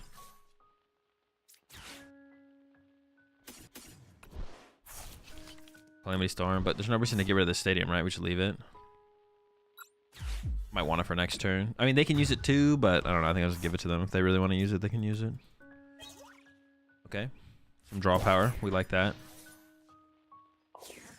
Yeah, I was definitely trolling there, to be honest. I don't know. I was trolling. So I should have gone use Nest Ball, get Iron Bundle, use Pokestop, use Iron Bundle, Super Rod back, Iron Bundle plus whatever else I mill. Don't use this. Now I just use Star Abyss for no reason. That's just so bad. It wasn't like a terrible Star Abyss. Getting the Palpad back is like a pretty chill move, stuff like that, but all right. This does KO stuff. But I'm fine. They should have done this last turn, though. I mean, maybe they couldn't have. They got my Mew now. It's just like, isn't that good of a play? This is just like a... I mean, it does get rid of my draw power a little bit. I mean, it's like so... It feels so much whatever, though. I feel like I don't care. I don't think I care about this play. I don't know. Seems super whatever. Ooh, okay. It's pretty good, not gonna lie. Yeah, this feels super whatever to me. I don't really care. I mean, I don't know. I don't like losing my Mew, okay? Mew's pretty cool. I vibe with Mew. Very chill Pokemon. I kind of want to attack with Darkrai, but I'm not guaranteed to be able to do that. So I think it just pushes up and I'll just Pokestop, whatever.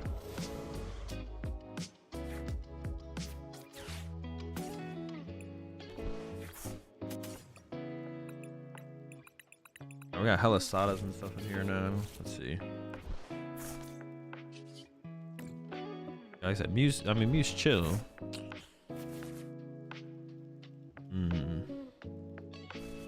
How many E-switches do I have left? 3?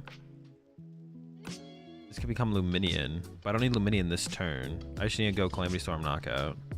I could attach here, is what I'm thinking. That way they can't trap the Darkrai. Which I don't know if that's that big of a deal, but I don't want them to trap my Darkrai.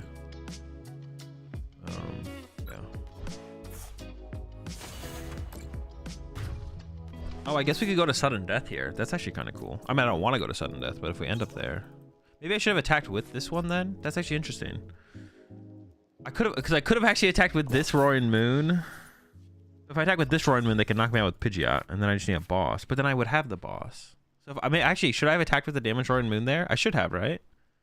They couldn't respond to it with a one-prizer. They'd have to respond to it with a multi-prize Pokemon. I mean, if we go to Sudden Death, I'm feeling confident, obviously. But I can't frenzy gouging with this into this or this. Well, they can go Ursula. Oh no, they can't. What the heck? Oh, ha. That's right. They can't. They have double turbo on this. They could penny it and then put it back down with a basic energy. Okay, so it's still been incorrect to have attacked with this one, I think, because they don't play a way to do 30 damage with a one prize Pokemon. They can Rain Splash for 20. Yeah. Yeah, they only do 220 with this, actually. Okay, that's an Iono. I think I'm okay with that. What do we got? Okay. Potential for fresh Roaring. I could have, but like that's the thing. I could still have had. Well, I mean, this definitely is not the play. Maybe they didn't realize they only do 220. They had to have not realized, right? Because the play is always retreat to Mimikyu here. Yeah, they forgot about their own double turbo. Let's go. Another dub. Let's go, baby. Control decks? More like trash decks. All right, I'm back, chat.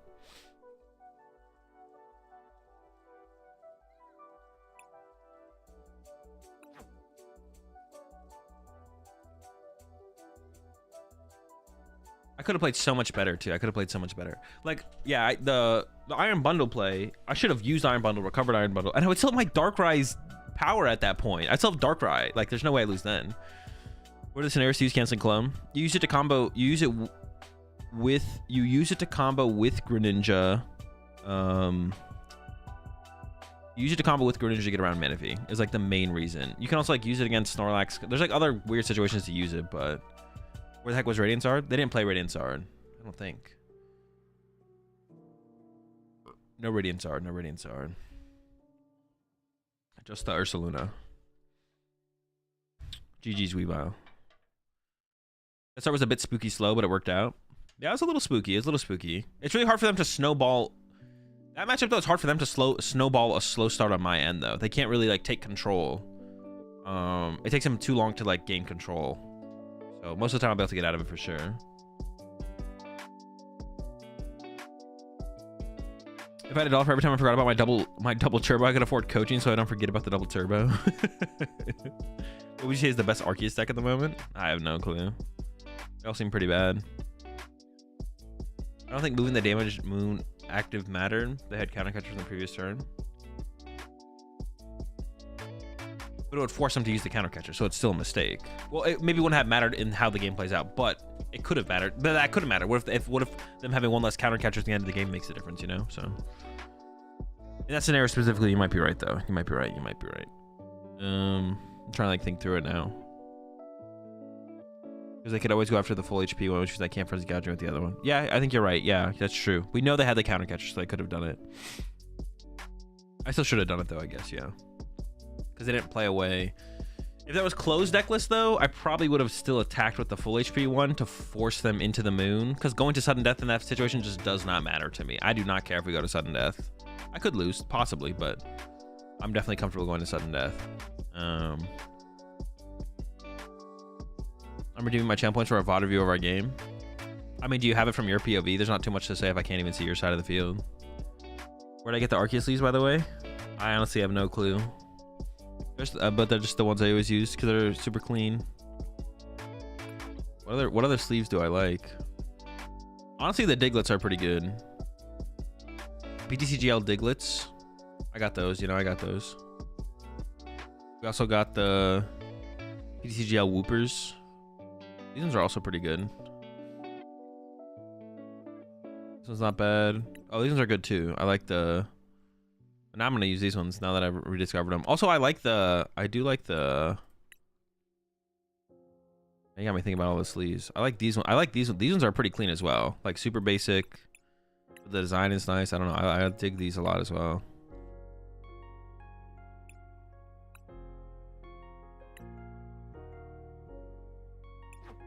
Gotta get a coin that goes better with it though. Dude, this coin is so ugly. I don't know. The coloring is just so loud. It's just too loud. It needs to calm down. It needs to calm the heck down.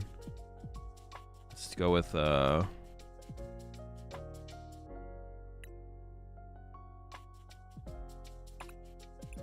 Ooh, I'm a global beta member, and don't forget it. Don't forget it. I pioneered this shit. I caught a lot of bugs and just complained about them. Never submitted a support ticket.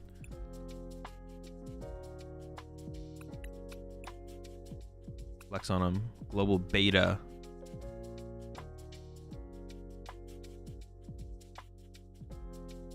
Wish there were good graphic sleeves IRL.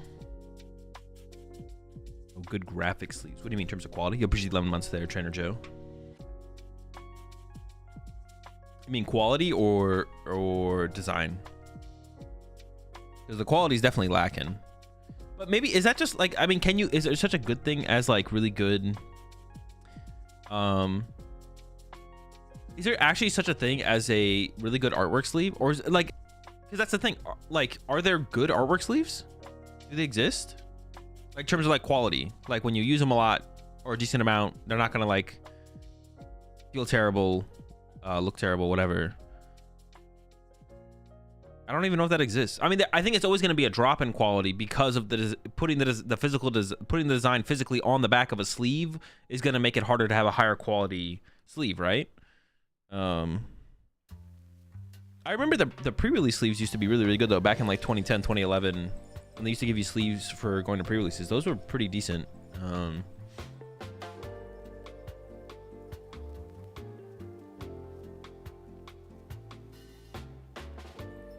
of the older Ultra Pro ones were good. I don't think I ever messed around with any of those. Yo, appreciate 24 months there, Calamity. It'd be cool if Dragon Shield got to make official Pokemon sleeves. That would be pretty cool. That would be pretty cool. If I'm playing Quad Iron Thorn, should I go first or second in a blind matchup? First, I think for sure, right? Yeah.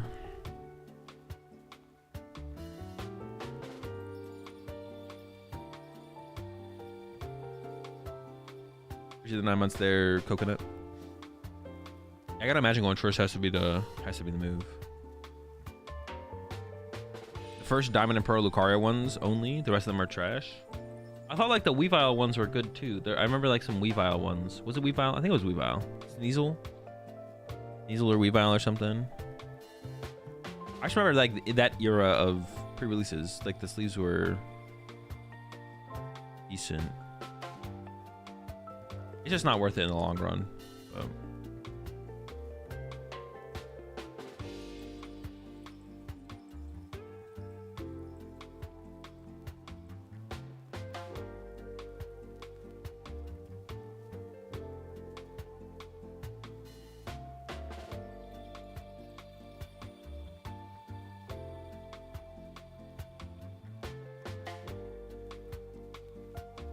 Evo with Secret Wonders and they're like worse than ETB sleeves. I thought they're worse. Now you're capping for sure. Worse than ETB is crazy.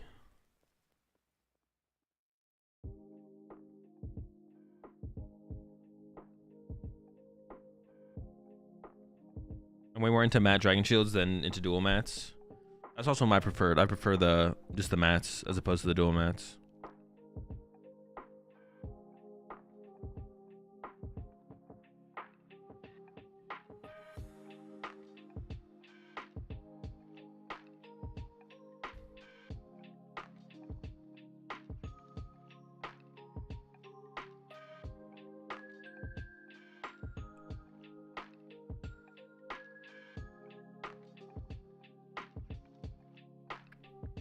Dragon Shield arts have never disappointed me.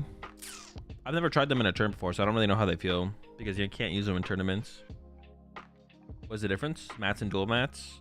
Dual mats, the inside of the sleeve is just black. And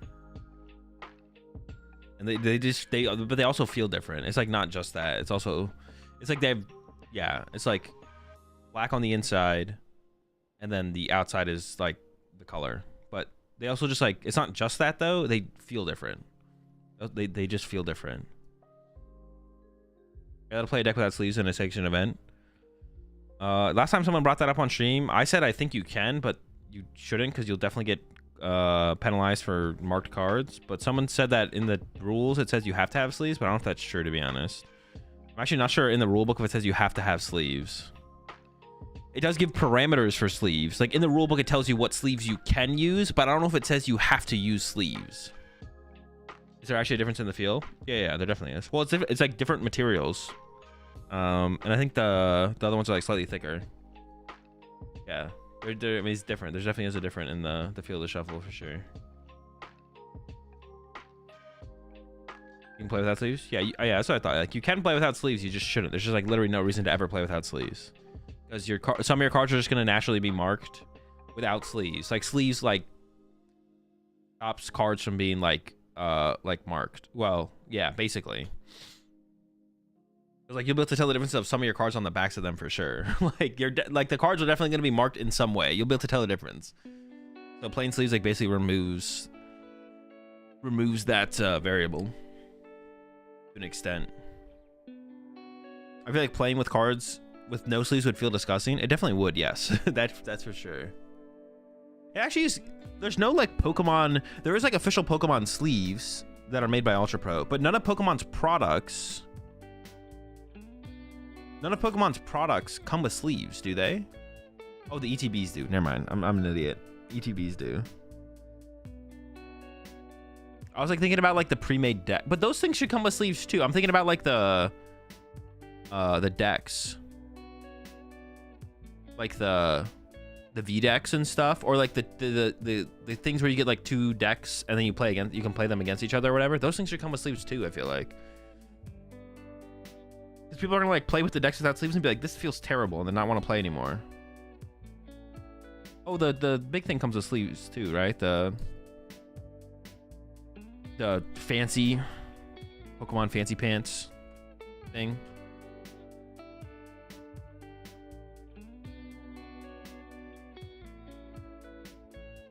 Premium collection, yeah.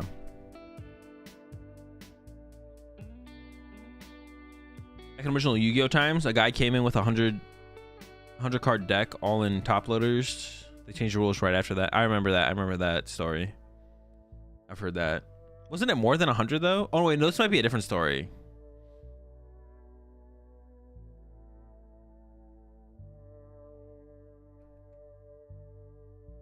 Where's the best place to get Pokemon Drip playmats deck boxes? I'll go check out Doom's stuff, Senior Doom.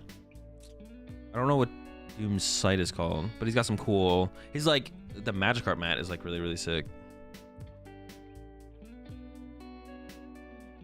Let me see if I can find Doom's site real fast. Doomed-gaming.com. Here, check out Doom's site. Doom's got some cool stuff. I'm trying to get Pokemon dripped out.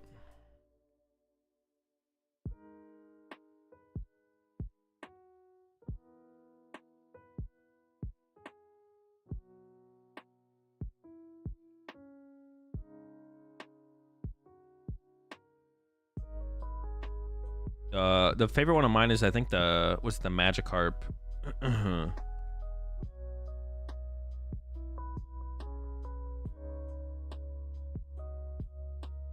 Magikarp playmat. I don't have it myself, but it's cool design. If you're looking for some unique Pokemon design stuff, check Doom out.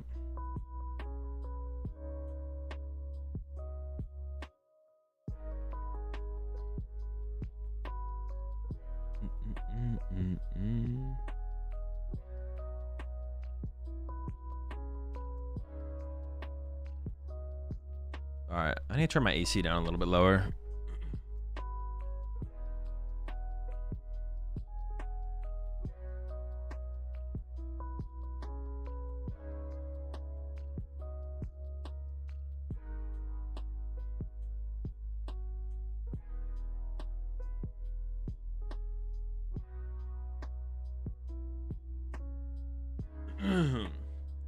It's starting to get hot. Starting to get hot here as we head into the real summer months. Like I went outside today, and I was like in the morning it's not that bad, but I went outside in the afternoon before I started up the stream, and I was like, this is just like not even enjoyable to be out here. This is like it wasn't just like hot, it was like muggy hot. It was like humid. I was like, this is just I was like I'm gonna go outside, get a little sun before I start up the stream. I went outside, I was like, this is just like, I don't even like this. I don't like this. I'm going back inside. This is an L.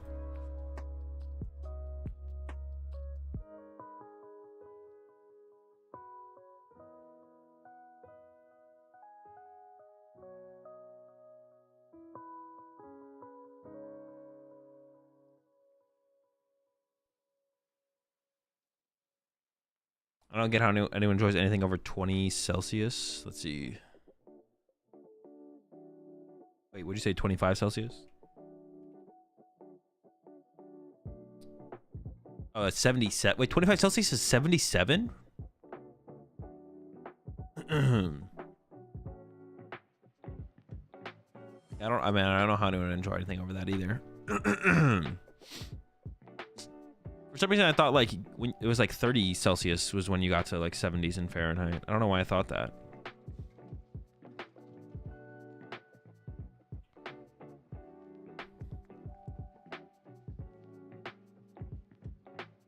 That's why I felt in New Orleans when it was, even when it was 70, I was still sweating from the humidity. Yeah.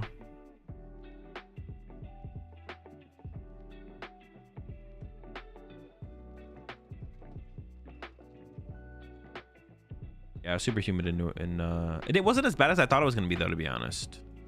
New Orleans was not as bad as I thought it was gonna be. It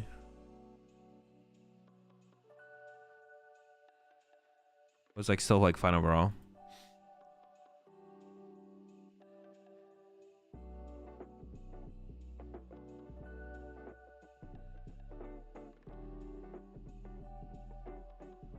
All right, the next round should be starting soon.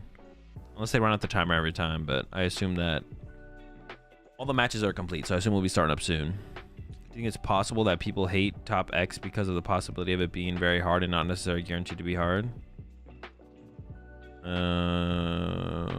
It'll definitely be quite a bit harder. It's just like, it's like Top X, the reason Top X is just, I don't know, like worse, it's just like you have to constantly be competing potentially. Like it's like the potential, like it would just be nice to be able to like get your invite and chill. But Top X is like, well, now you have to like be competing all the time, like potentially. And then even then you might still not get your Worlds invite. Like if it does actually change to a Top X system, I think that's an L. It's an L. It depends what the Top X is. That is fair. That is true to an extent. Also, like how much, where will the scale of auto invites be as well? Like, will we still have auto invites for winning a regional? Probably. Top 2 and IC, probably. And then I guess like past that as well. Will they expand upon that? Will it be like auto invite? If you get like top 8 at a regional, it's like, okay, then maybe things aren't going to be as, yeah, we'll have to see what the actual system is. And even if that rumor is true. But with how much the rumor has been spread and how many people are saying it, I mean, I guess it could all theoretically have come from one source, but it kind of makes me feel like it is true. But We'll have to just wait and see when they announce it. Which my guess is that it is actually going to be on the 28th. There's like no reason to just like make that up, but we'll see. Is the rumor just from White Cell? I feel the top 100 rumor is false. I don't know. We'll see.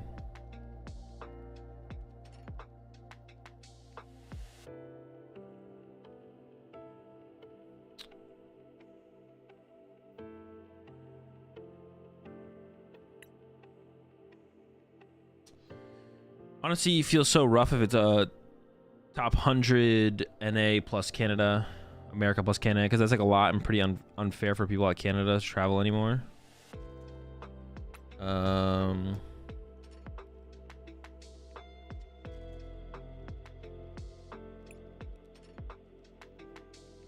Yeah, it might be pretty rough for Canada. It's always been harder for Canadians though.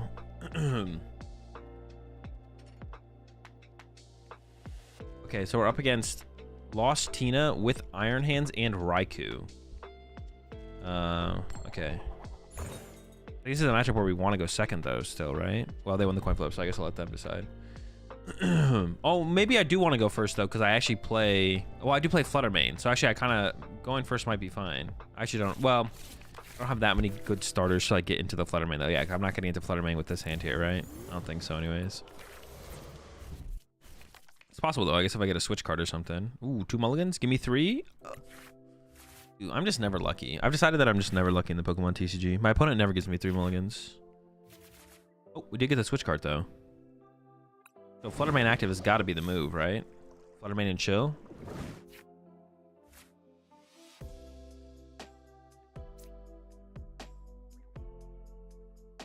I could thin out the Flutter Mane first. I don't even really want to use this Ultra Ball, though, if I don't have to. I think I'm just going to try and hit a Nest Ball. It's been really funny if I had milled the Flutter Mane, I'm not going to lie.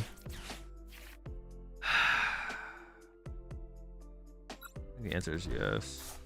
I just like Squawkabilly this hand now. I could just Squawkabilly this hand now. Like Ultra Ball away this, and then Ultra Ball away this and this. I think the answer... Oh, I think so. Well, maybe not, though, actually. The more I'm thinking about it, the less I like that.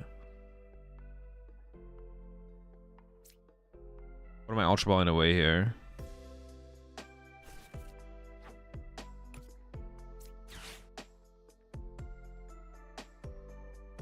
Maybe it is a... I think I'm always giving up these two to go find the Flutter Mane. It feels kind of like a Billy angle, though. I'm really not giving up that much if I go for the Squawkabilly here. I think I'm going to go for the Billy. I could just go bench the attached switch card and then Sada to it next turn. And then I don't have that much to work with from there. Bench. Match. What does this do again before I switch card? Okay. Well, I don't know why I always like second guess myself on this stuff. I Ultra Ball away those two. Ultra Ball away the Dark Patch and the Sada. Palpad both Sadas back in. Billy. I think that is just... I just want card. Like, I don't have a ton of options if I keep this hand, to be honest. Yeah, I think I'm going to go with that. I think I'm just going to go with that. I'm going to go for the Billy angle. I just don't have a ton to work with. I don't know, but I would have had the Ultra Ball. I don't know, maybe it was fine. I don't know, maybe I'm like being too aggressive here. I'm so indecisive, man. What is the right play? What should I do? It's broken. Honestly, this draw was not that good. I want to like Greninja or something. This draw kind of sucks. In fact, it's terrible. Yeah, I don't know. Chilling would have been interesting for sure. And chilling could have been correct there for sure. I don't know. Definitely conflicted. Bruh. Should have just chilled. I should have chilled. Why does everyone have their one of Iono in their starting hand? Why do they get access to it turn 1? Like, what the heck is this? This is cringe. Not complaining, though, about the current scenario. Well, I shouldn't complain too much. I'm complaining a little bit. I have to remember I can Greninja as well. I saw my water energy. I was like, all right, hold up. They do play Manaphy. Like I could like Greninja double both those. I mean, that's probably not gonna happen this turn. It's pretty unlikely, but possible.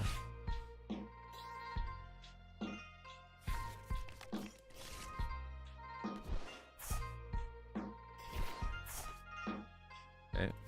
Oh, they could get off the Beseeching.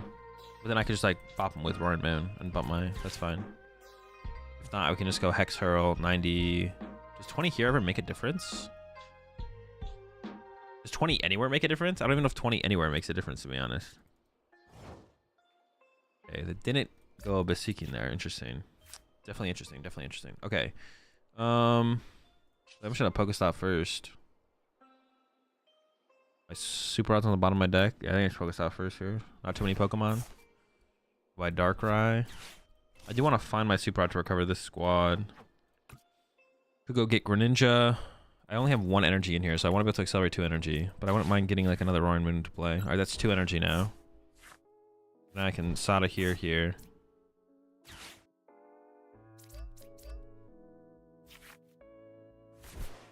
Okay. Alright, okay. Alright. So Greninja for sure.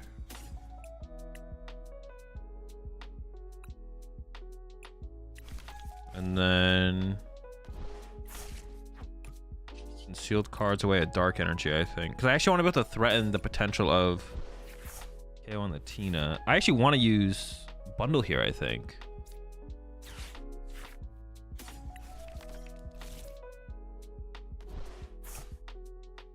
Low. Yeah, I'll take that prize card. Yeah, we take those every time. Put a water here. More water energy set up and play. I don't really need to bench anything else here, I don't think. We're just Hex Hurling. Yeah, Hex Hurling. Knockout. Put 20 on the Cram so I could Hex Hurl KO the Cram, I think. Like I was saying, I don't think the 20 matters here. I don't think it matters here. This also lets me Greninja KO the Cram as well, I guess. So that's like another plus. I should check my prize cards more thoroughly too. I'm kind of trolling with that, to be honest. Oh yeah, we're slowing them down decently here. The Hex Hurl. Doing moves, making moves. They do have that Switch card in hand. We do know about that. I mean, they have 0 in the loss zone. I was like, they can't get to 7 here. They can't get to anything. They do play Prime Catcher and Counter Catcher, though. So they can get around this turn and actually pull off some selecting. Some selecting is possible this turn, for sure. If they can find either of those. And my Pokestop's still in play for them to utilize as well. They could take advantage of that. Let's see. 3 Super Rod, 2 Tina. Okay. Tina gone. When did this hit the discard? It must have been from the Pokestop, right? Yeah. Okay, 3 lost Tina. Yeah, there's that Counter Catcher. So lucky, man. Are they just gonna go into? Okay, they went to the Comfy. I was wondering if they were just gonna go into the Abyss Seeking. I can just always attach retreat this, which isn't great, but it's like fine. It's like not a big deal. They might be able to. They could theoretically get to 4 and actually like spit this, which would be annoying, but it's like not a huge deal. Okay. They get a Nest Ball to work with. Oh, they have no hand disruption left, actually. That was their only hand disruption is the Iono. So I know my hand's never getting disrupted again. Comfy. So that's 2 prizes for Greninja. Or I can just like Flutter Mane to once again like slow them down further. Greninja later. Their Counter Catcher's gone as well. So they have Prime and 2 Boss for Gust. I think it is just going to be like an attach retreat, Sada to 2 Moons, angle coming up here. Once again, I'm going to put 20 on this thing so I can threaten the Greninja play. They play 3 Switch card and they've used 1. Just 1. I'm still pretty set up at that point. Yeah, the Mew's going to be like useless. Okay, not bad, not bad, not bad. Okay, so how do I think it's this? I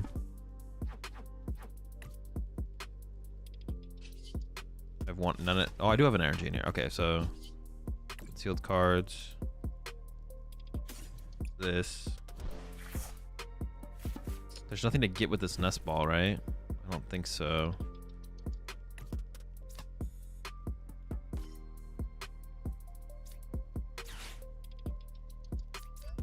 We can hard retreat if we have to, but I prefer not to, obviously. It's not as big of a deal. Alright, what's in here again? Sada. I just want Super Rod here so I can recover the Darkrai. Still good cards.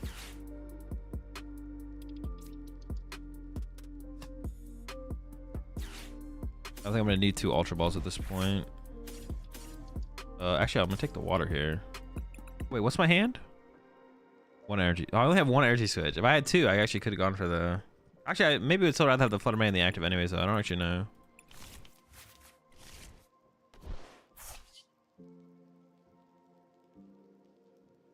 Oh, I have Prime Catcher KO on this, if I want to. Would it require me using Frenzied Gouging? No, I don't think so. I don't really want to do that. I mean, it seems fine. I could also Prime Catcher KO the Flutter Mane with the escape board instead. I'd rather just save my Prime Catcher, though. I think I'm just gonna retreat. Yeah. Just like send this up. I'm even gonna attach a water here. I don't have to use a dark patch, but I think I'm going to. So I don't have to worry about a pivot next turn.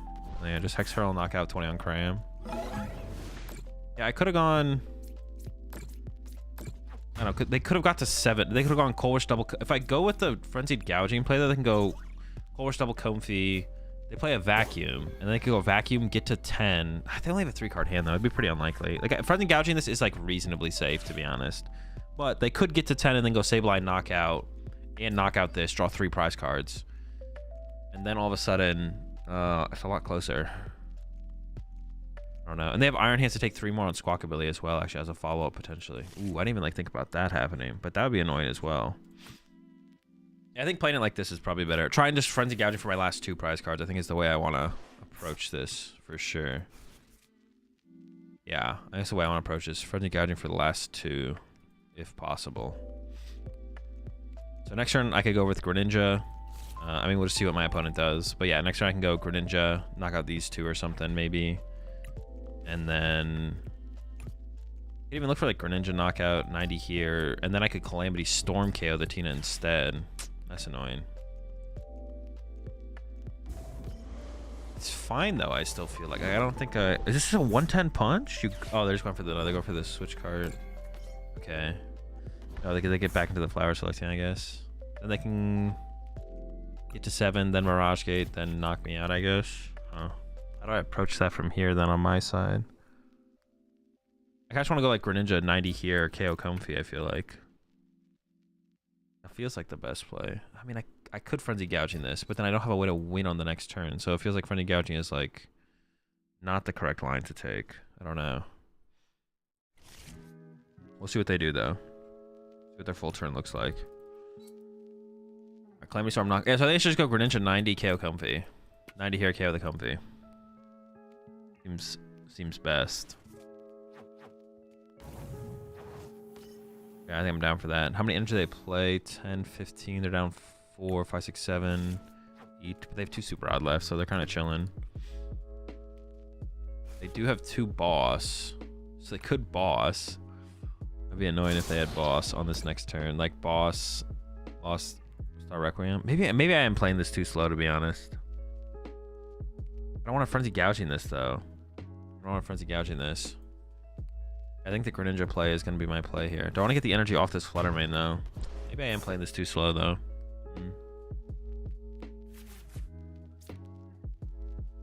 Maybe. There's 2 in there, so I can go bench, play.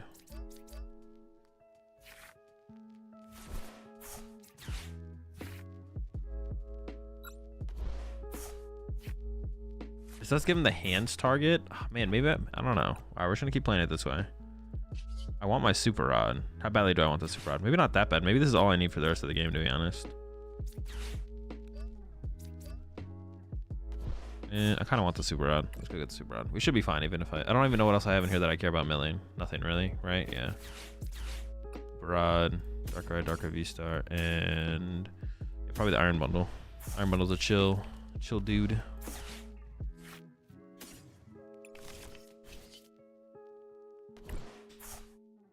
Oh, wait, I could have... Oh, dude, I messed... I could have Mew Lost Impacted this. Oh, my gosh. I completely forgot about that play. I could have gone Mew double E-switch. Oh, jeez. That was the play for sure. Because how do they respond with lost impact their Mew? They don't have a good... They could go Raikou knockout, but then I just win. Yeah, the play was... Dude, I'm trolling. Yeah, Geno... I didn't even think about this as an attacker in this matchup. But that was... This is the guy here. This is him. For sure. This is the guy. I definitely... Because I had that play. I should go bench Mew. Double E switch over. Attach. Could have switch carded. Could have harder treated. Doesn't really matter. Well, I can't Star Requiem. But they could definitely... Dude, now I feel like I'm gonna lose. Now I feel like I'm gonna lose because they're ahead on the prize exchange now. I just played this too passively. I was trying to get... I was trying to get too much done with Flutter Mane, and I should have just been more aggressive. I should have been more aggressive because they hit the counter catcher and the prime catcher to get access to their Comfies anyways. Maybe I had like a more aggressive Moonlight Shuriken play I didn't see as well. So like just get rid of the Comfies. I don't know. But now I have no hand disruption. They had the switch card for the Cram both times as well. Because if they didn't get the switch card for the Cram both times, I would be on pace here to then just go KO the Cram. I would have gone KO Cram, KO Comfy, and then I have 2 Roaring Moons to respond to this. 6.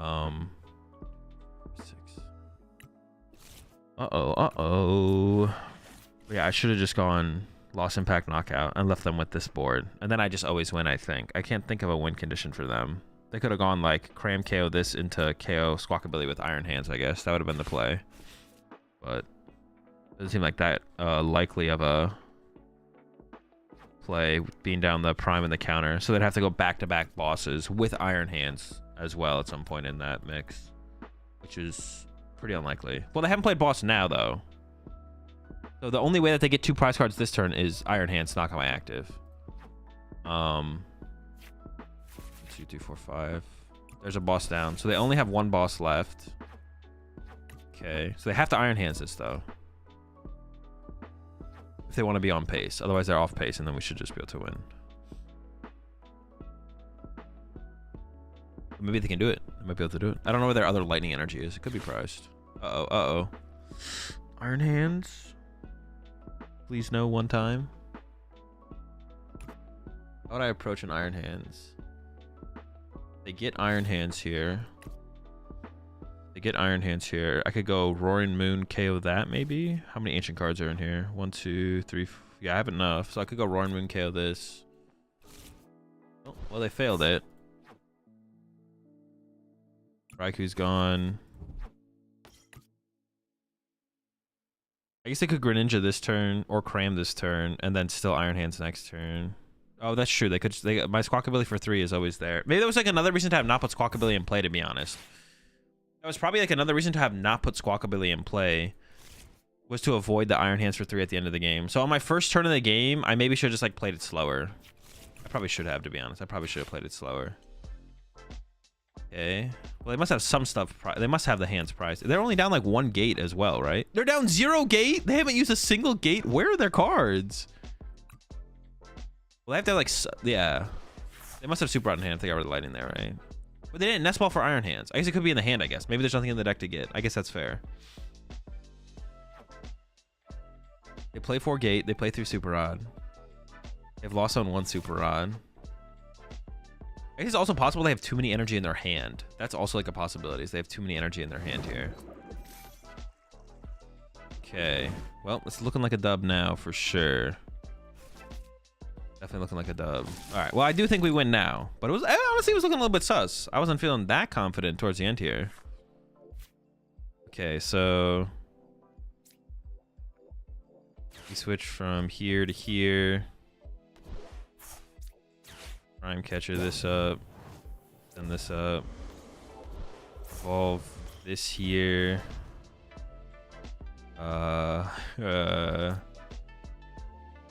attach here. Hey, play 1 Iono, no way to recover it, right? So I can't get, yeah, I can't get disrupted. So I think we just go Calamity Storm. We don't actually need to do anything else. Yeah.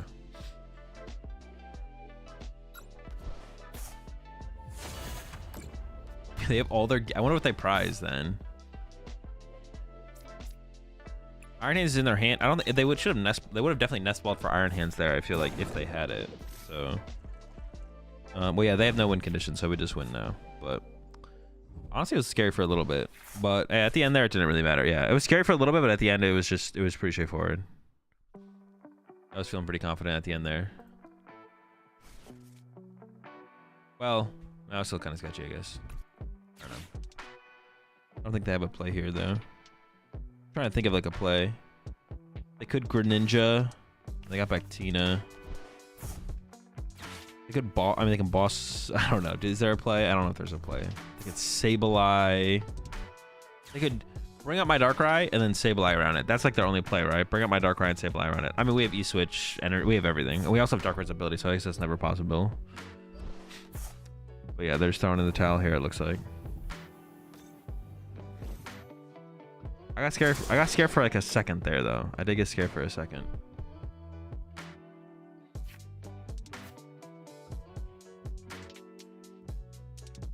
Appreciate 21 months there, Roth. Hey, Azul, thanks for manipulating me to subscribing to you for almost 2 years. Just like you manipulate the meta. I do what I can. I do what I can. I appreciate the 24 or 21 months. Tricked me. You manipulated me into thinking it was 2 years. Can't believe you missed that Mew turn. Bro, I'm missing every turn out here. The Mew turn, I can't lose if I do the Mew turn. I can't lose if I do the Mew turn. If I do the Mew turn, I just win every time. Yeah, I missed the Mew turn. If I just lost Impact there, I literally can't lose. It's just unlosable. Because they don't have a way to respond to Mew. Because they can't Raikou it. I don't even know if they had Raikou at that point, but they can't Raikou it there. Roaring Moon BDIF? Probably, right? It's gotta be.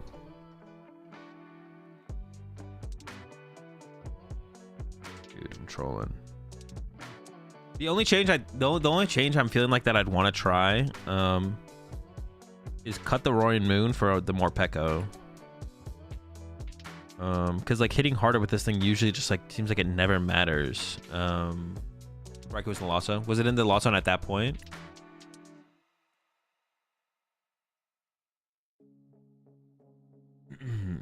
Yeah, was it in the Lost Zone at that point, or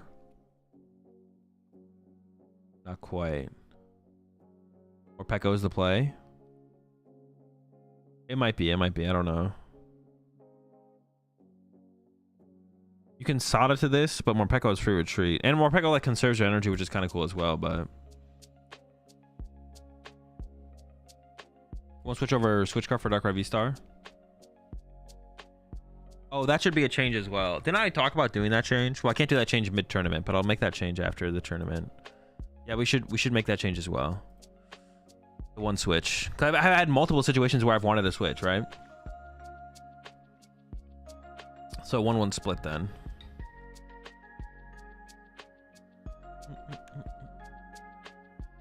How much max can the Baby Moon do in this build? We're looking at like, say like 3 of those make their way to the discard pile, so it's 100, 130. 4 Sada could be in the discard pile, like 170, 180.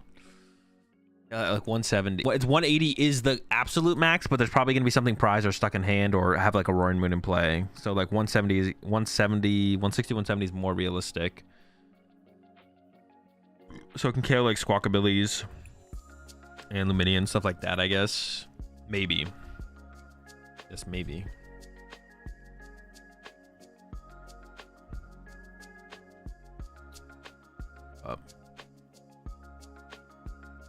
Yeah, I don't know if it matters that much. Also, it'd be one of those things where like if we sacrifice putting Mew in play to put the one prizer in play, but then the one prizer doesn't get KO'd, then the Morpeko has like the free retreat, so it becomes our pivot. Although against Guard, he feels better than Morpeko because Curly is 80 HP. That's true. Against like that specific scenario, that's true. Also, it's like an attacker that's harder for Guardy to KO, right? Not really by that much, right? Yeah, not really where it makes a difference.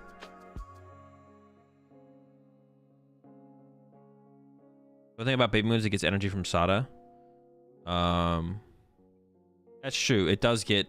You can Sada to it, which means it's going to be a little bit more easier to attack with. You appreciate the 12 months there, Apples. Yeah, you can Sada to the Roaring Moon, so that's like a reason as well. More consistent to attack with the one prizer. How do you fare against a Lugia matchup with this deck? I don't know. I haven't really played it.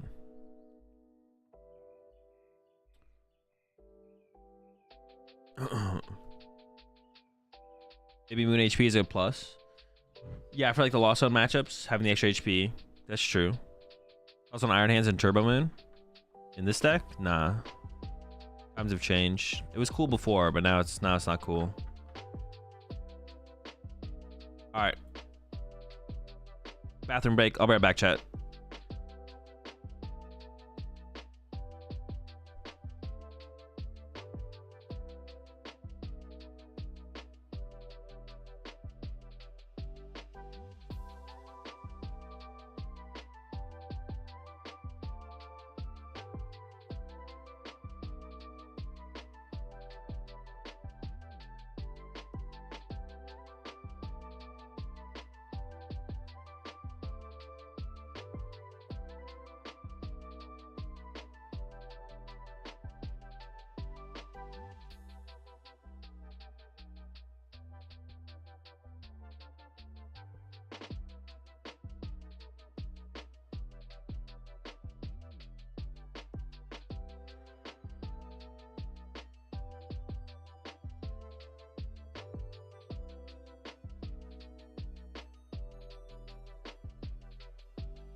Azul, any recommendations for a starter? I don't know, what are the decks I've been recommending lately for that? You appreciate the prime sub there. Sir Rom, welcome to the right pack. We're all out of mulligans, but we got plenty of. Jeez, bro. What the heck are these dude? What are these Guardy players doing, bro? What is going on here? 36? 36? Win percentage? What are we doing? 36? Raging Bolt and Miraidon, maybe? Yeah. Raging Bolt and Miraidon probably my top 2 recommendations for beginners.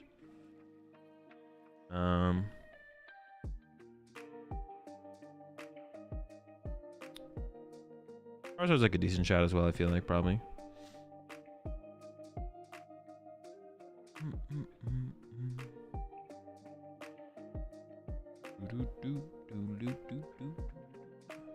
Does it mean you're the only two Moon Darkrai in the whole tourney? What do you mean? It says there's 3. Oh, someone dropped, I guess. Well, no. No, they did drop. Wait, they're 1-1. Wait, are we in round 5? Yeah, we're about to go into round 5. No, they could still be playing their game, I guess.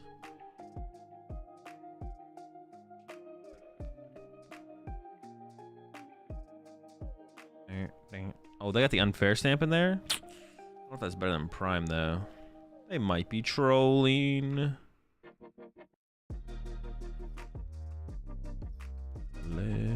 You know, actually, something I would want to maybe try in this deck would be... We could just cut the trekking shoes. Like, you could cut all 4 trekking shoes for... You cut all 4 trekking shoes for 4th Vessel, Pokegear... 4th Vessel, Pokegear, 4th Roaring Moon, and something. Honestly, that might not be... That might be like a decent... That might be worth trying, to be honest. It's like those cuts.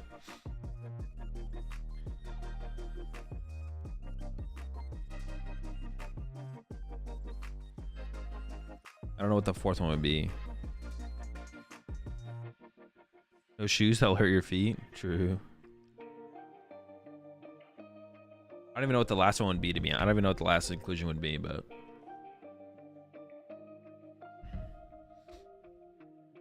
Something. How many boss? Just 1. 4th Moon or 1 Heavy Ball? I'd probably go with 4th Moon before Heavy Ball, to be honest. Just like finding basics is so important. Heavy Ball is like okay, but if you draw it into the mid-late game, it might not do anything for you. Because you might have already got the basic off the prize cards, you might have already filled your bench, but it's like drawing into another moon, helping chain attackers would be nice. So we could also try that, just like get rid of the trekking shoes and just add those cards in. I'm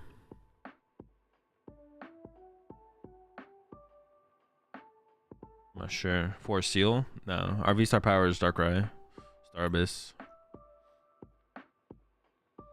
If we did go with like a Force Seal Stone build, we'd cut the Darkrai. I mean, you know, that like V Pokemon in here, but you don't really want to play any other. There's no other good V Pokemon besides Luminion, right? I can't think of one, anyways.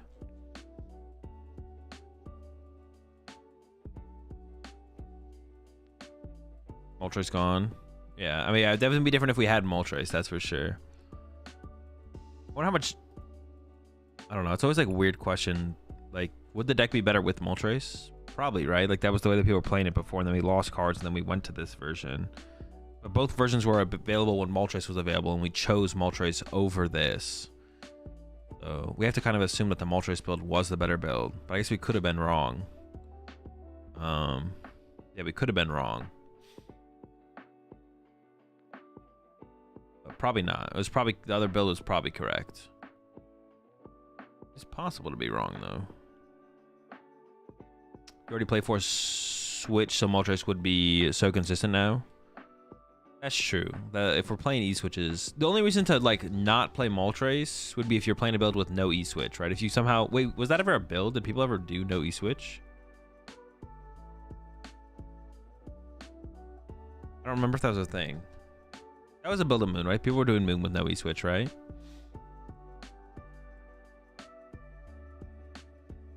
That'd be like 2 different builds though. E-Switch build, no E-Switch build.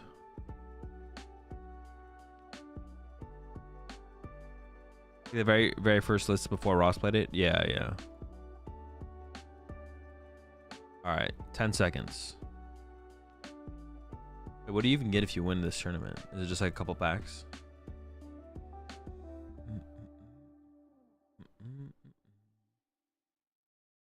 I'm really excited because I've been thinking about it more. I'm really excited to run like twin leaf tournaments. Yeah, I'm really excited to actually run tournaments again on twin leaf. There's so much I can do with that. We're gonna be able to play with the new cards, I think. Spectator mode. I want to do cash prizing as well. I want to put up like want to have like the biggest prize out there, prize pool wise.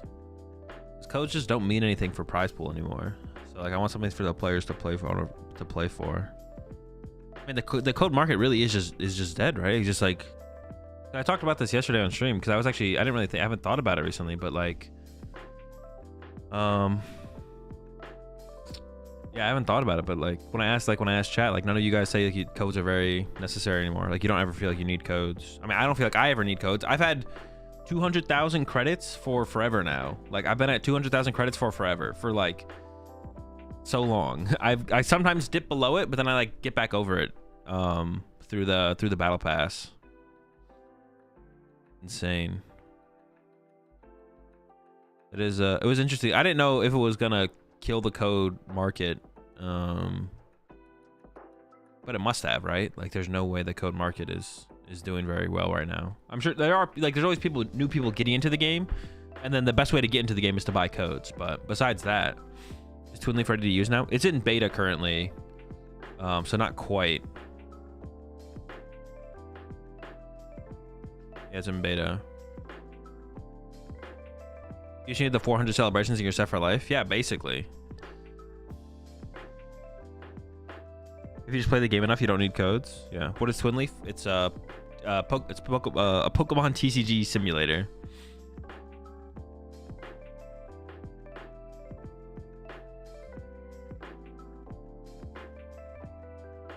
I never intentionally bought a code, but I can easily afford to keep up with the metagame. Being free to play is so easy in live. Probably its biggest strength as a client.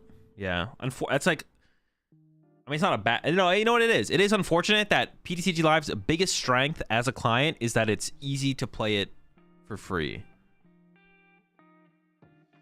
That is like unfortunate, because its biggest strength should be how fun it is to play the Pokemon TCG. That should be its biggest strength. It should be like, oh my gosh, it's so fun to play the Pokemon TCG on PTCG Live. It's just like, it's like I'm playing in real life, but it's on live. But instead, its biggest strength is its only strength is it's pretty free to play. But even if it's, I mean, there's a lot of things you can do for free, right? A lot of things you can do for free, but there's a reason we don't do many of them overall.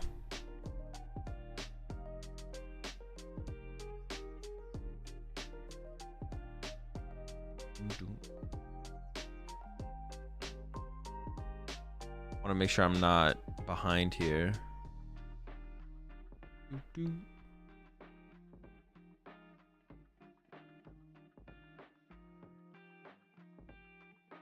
What's up? Someone's playing Blissey? Blissey Ogerpon? Wait, what is the value in playing Ogerpon with Blissey? I feel like there's not.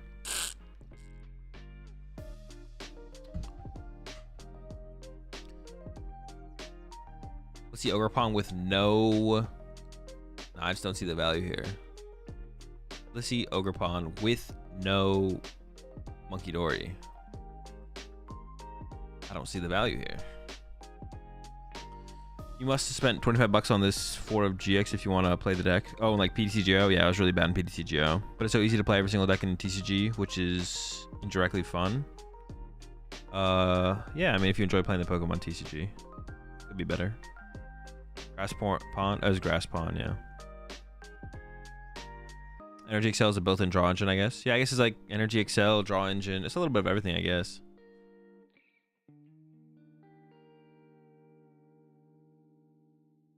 I guess PTCG Live, comparing PTCG Live to PTCGO, PTCG Live, I think, is actually the better product for the game, but it's a worse playing experience. But the accessibility to it is definitely better for the game overall. Yeah, that's probably fair to say. We're up against Sablezard. This is the Sablezard list I posted on YouTube yesterday. All right, this is not a good matchup. Sablezard's definitely not a good matchup. Greninja's got to carry us, most likely. Definitely want to go second. Definitely want to go second. What? Oh, they cut a Poffin. They cut a Poffin for third vacuum. All right, well, I hope they brick. I hope they draw into 3 vacuum turn 1 and no Poffins.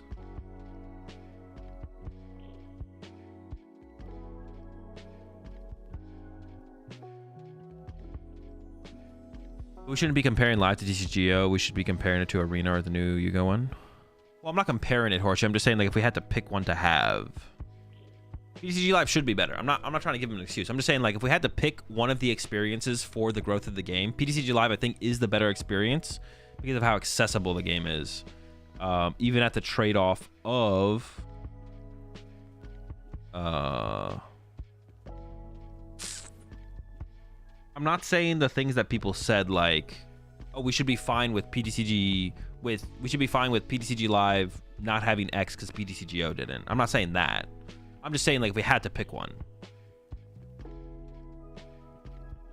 Yeah, if we had to pick one for the growth of the game, PTCG Live is better than PTCGO, I think. Accessibility versus gameplay experience is like the what we're choosing between there. And the accessibility is so much higher on PTCG Live. I think not experiencing online made me enjoy PTCG Live more than most people would have. Maybe you might have enjoyed. You might be more appreciative of what Live offers though as well, because of like how hard it was to play. It was so hard to play PTCG to like get new cards basically. All right, let's see if we can. It's a tough one. It's a tough matchup. We have no hand disrupt. We have nothing, bro. We have absolutely nothing. Greninja has to carry us so hard. Greninja is by far our hard carry here. I'm all in on Greninja in this one. And we need to go, oh, wait, we have Fluttermane. Oh, but they have Bundle. I was like, wait, maybe it's not going to be that bad. All right, I'll see you in a little bit, chat. Like to go first. Go first, push Fluttermane is like... okay, that is a thing. No, I think I'm just going to go second. I think getting Fluttermane in the active to begin with is like not that likely. I think just going second. Honestly, go second, open Fluttermane. Now we're talking Fluttermane one time. Come on. No. Oh, hold up. It's a mulligan. It's not no for sure. It's not right now. Draw again. Come on. No. All right, it's fine though. Turn one Greninja though. Hey, that's what we're talking about. Turn one Moonlight Shuriken. Maybe they can't find Manaphy. It's a play. It's a play. I'll go pretty aggressively for it too, if it feels like it's possible.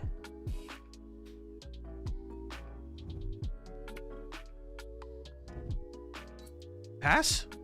One time? All right, hold up. We need a little bit more here though. Oh, we need a lot more. Hold up.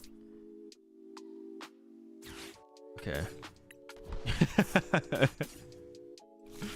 We need this. We need this. Can't choke this. It's weak to dark, right? Okay, so Baby Moon does get there. Okay, so we got the Sada.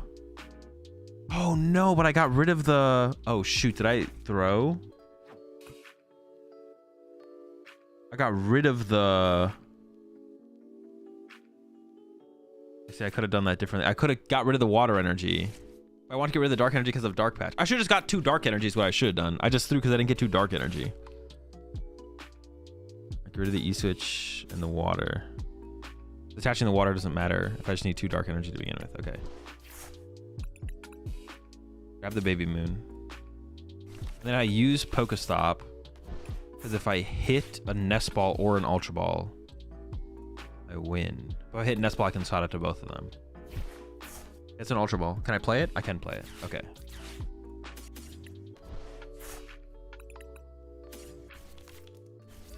I checked it one more time to make sure. So I should have just never got a water energy. Basically, I messed up by ever getting water energy to begin with. I didn't really think about like all the possibilities. All right. I mean, it was a donk, which is a little cheesy, but we did. It's a bad matchup. It's a big time bad matchup.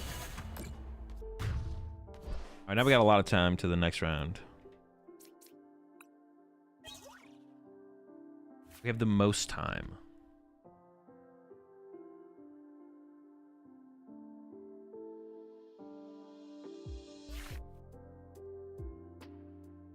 Big dingus play there, Azul. Hey, man. I just did what I... Dude, I just played the cards as they were drawn. I don't know what you want from me. I didn't make my opponent dead draw. Just imagine if they had that 4th Poffin. That's what I'm saying. That's what if they had the 4th Poffin? I don't know. Maybe they had a vacuum in their hand. Which is the... 9 months there. I'm a rubber duck. Yeah, maybe they had a vacuum in their hand, and they were like, well, probably drew the third vacuum. I'm not a guarantee, but it is possible. No guarantees. All right, let's build. We have a lot of downtime right now, so let's build. Can we VOD review that last match? Good call there, Kohler. Genius. Wait, how are 12 matches already completed? Was there 12 donks?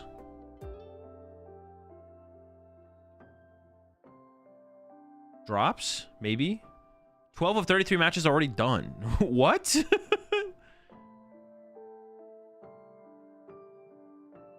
Oh, some of them are... Oh, it's all people who didn't drop. It's literally it's mostly people who didn't drop.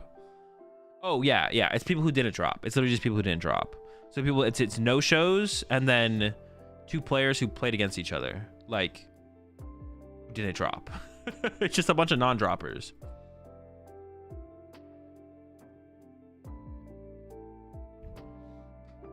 All right, let's build a... I want to work on a Toad Scroll deck.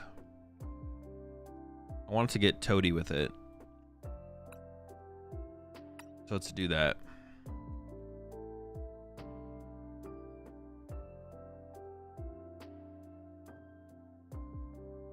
You may move an energy from your opponent's active Pokemon to one of their bench Pokemon. Wait, this one sucks. You never play that, right? Maybe like a 4-1 split. Or what are the best toes? Are there any new cards? New cards coming again? Wait, what do you mean? Blitz will send the broken 60? No, I was gonna work on one. Yeah, what's the best? What are the optimal toes here? It's this one, right? Oh no, but we play the net, so it has to be a grass one. So grass, 1 tree cost. Attach a basic energy from your hand to one of your bench Pokemon.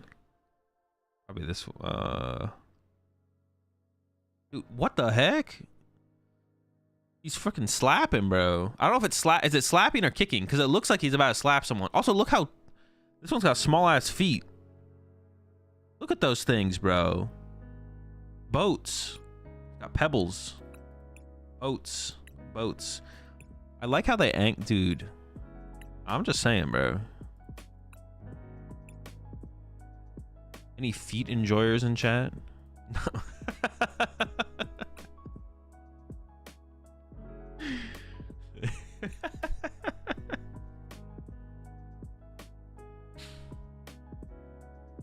2, 3, 4. What else do we Ain't feet as well. Yeah, my bad, it's just a big toe. You're right. It's literally just one toe, right? It's just one toe. It's like a big toe as like your foot.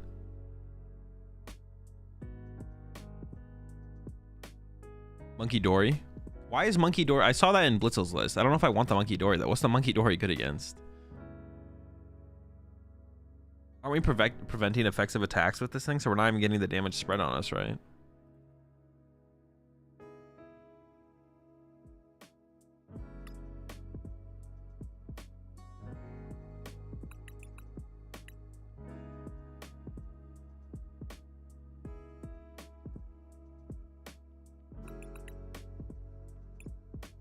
Frostlass maybe? Nah. Oh, you can't do that, right?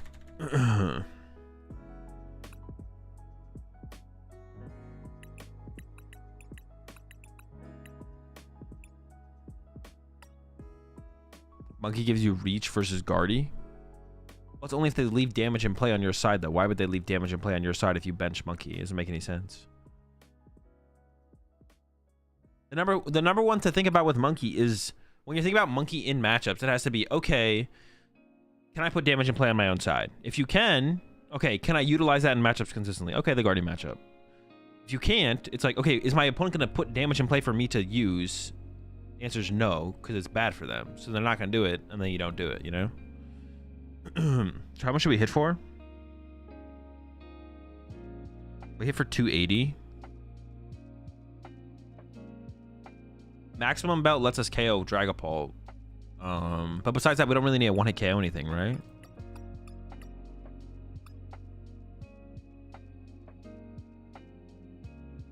you're making it bad for them to put damage on you, isn't that good already? Against Guardian, it probably doesn't matter. What, like, they don't need to put damage on you to take one of KOs.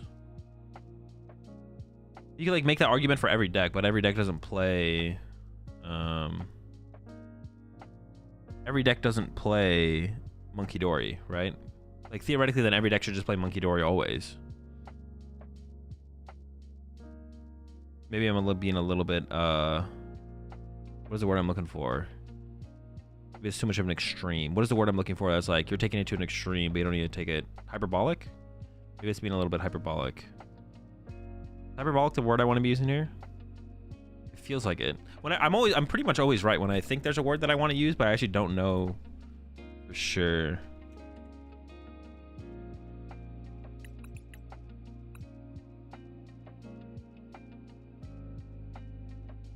Fascisis? I think it's hyperbolic, yeah. You're not wrong, but I don't think it's a good enough reason to play it. Yeah, you're not wrong, but I don't think that's a good enough reason to play it.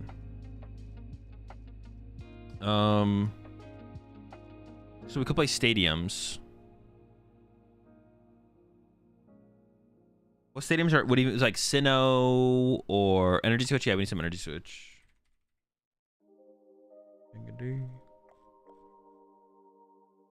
What, 4 Energy Switch probably, right? Gotta kind of play it. Probably at least 1 Super Rod. Are we drawing with this? Is a bib angle? Our bench could look like two Toadstool, 2 Ogre Pawns. So we have 2 bench pieces to work with. We could just play a 2/2 bib, to be honest. I'm not against the bib line. Oh, but we have no way to find the bib stuff. We'd have to like play other stuff as well. Jamming Tower. Jamming Tower. Is all city bad to get rid of Drifloon? I don't know. What is the best stadium? I'm not even sure. Maybe Iron Leaves could be decent here. The Iron Leaves EX, just like slap. Is hitting for 180 do anything though? Oh no, you're talking about the baby Iron Leaves. This thing? We don't KO any. We don't KO what's called with it. Weirder with high energy count. Thoughts? I could see Weirder being okay. We might be able to build up to the point where Weirder's good. What are we trying to 1-hit KO though is the question. Yeah, the things to think about here are stadiums. Let me just look at stadiums. I feel like we need a stadium. Artisan is consistency, but I wouldn't want to give my opponent Artisan, so I think we play Ultra Balls before we played Artisan. I think I played Ultra Ball before I played Artisan in here.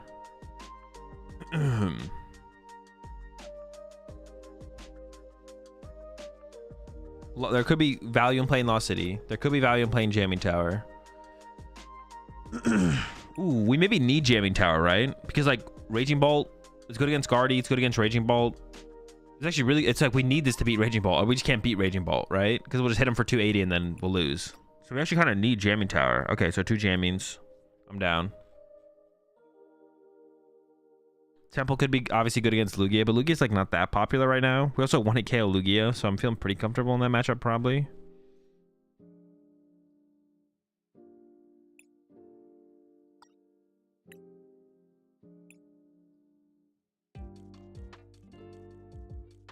But am I tripping? Oh, it's the other way. Wait, then it is this one, right?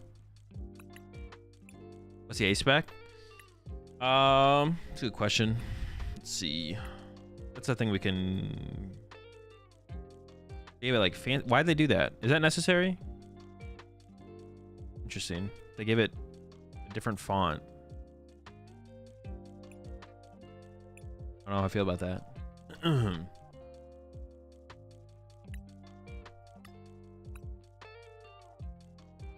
only one I was missing was Brace.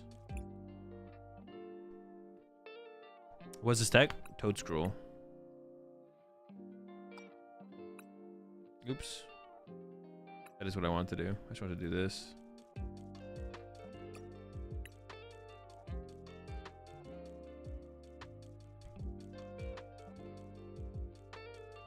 Did you want Max Belt to KO Dragon Ball? Well, no, Max Belt does KO Dragon Ball. I don't know if that means we should play Maximum Belt, though. Legacy is pretty nice here, no? Legacy could be okay. The Ouse getting punched and then not dying probably doesn't matter. Brace isn't that good because Brace is like, oh, Brace could be okay too though. But Legacy Energy might do exactly what Brace does, but Legacy Energy is actually good against Guard. No, but Legacy Energy is not good against Guard because they all play Enhanced Hammer. Legacy Energy might be better against the other stuff, like stuff that one KOs us. Because like Raging Bolt plays a Lost Vacuum. Jamming Tower. Oh, well, we can't really play Brace because we have our own Jamming Towers, right? Or like that conflicts. So I guess it has to be Legacy. Wait, don't we just like body some matchups with this guy? What does this guy body? This guy's like gonna body Reggie Drago. No, it won't body Reggie Drago. It's be maybe a little bit annoying for Reggie, but it's like beat Raging Bolt first, right? This will probably beat Raging Bolt. Can't go wrong with Prime. Yeah, we can't go wrong with Prime. Maybe Prime is the way, to be honest.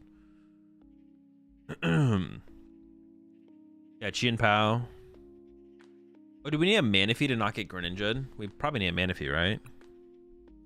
We don't just want to get ran over in some situations.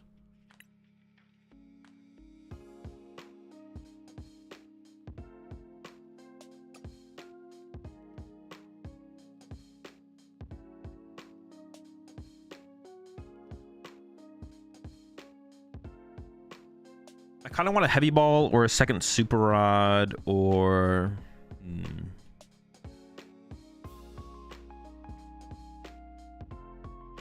Rabscat Angle, I say. Nah, you're trolling for that. Maybe run TM Evos. I don't think so. We don't have that many evolutions. We do need to play some count of Ultra Ball, though, because we need to, like, find the other Toad Scroll, though.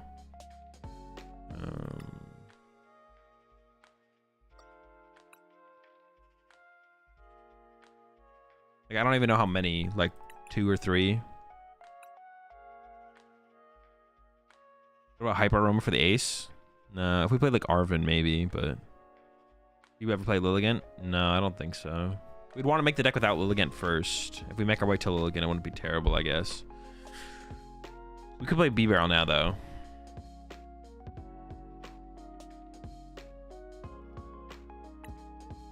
Always down for some B-Barrel action.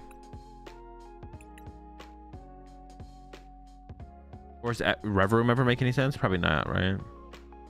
How am I killing Mimikyu? Use this guy.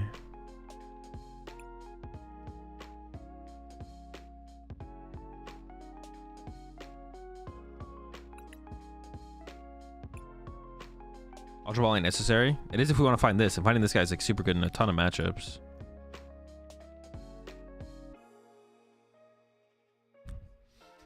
If we play Arvin, we play Hyper Aroma. Shaman. How much damage does Shaman hit for? Does Shaman even like hit bigger numbers at the end of the game? Also, what matchup would I need to hit those bigger numbers against? 40 for each prize card your opponent's taken. Wait, this guy's just not that good, right?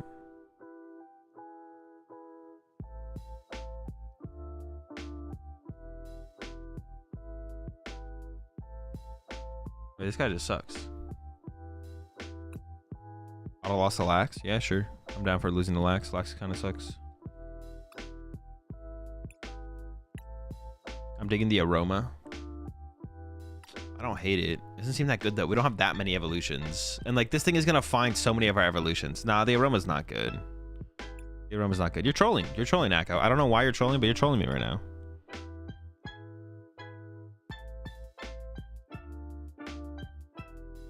Fruit Tree Shaman with Bench Snipe. No, the Shaman's bad. I don't have room on my bench for Shaman. I'm putting it in my list then. All right, Akko, you put it in your list, then we'll 1v1, then I'll beat you, and then you'll cut it. Deal? And if you beat me, I'll add it. Rad Ninja?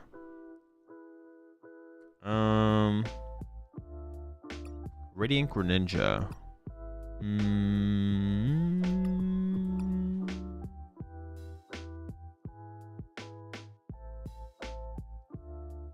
Rad Serena. Neither of those seem very good, to be honest. Rad Ninja, Rad Serena. We don't have a one prizer though, I guess. Well, no, that's what the Legacy Energy is supposed to do though, right? But what matchup is Mew EX? Not if we're playing B-Barrel, no. Rad Zard. If we play Rad Zard, we want to add some Luminous Energy, but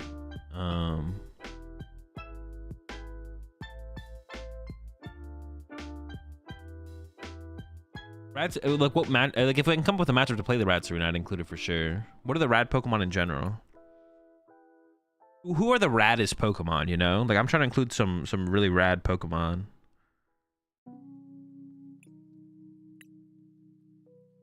Are any of these really that rad, you know what I'm saying? Nah, these are all frauds as far as I'm concerned. Rad Halucha Trust. Charjabug. It's pretty rad. Oh shoot, they got the little squad stacked in the back. What the heck? There's hella homies in here. 1, 2, 3, 4, 5. 5? This one's shiny.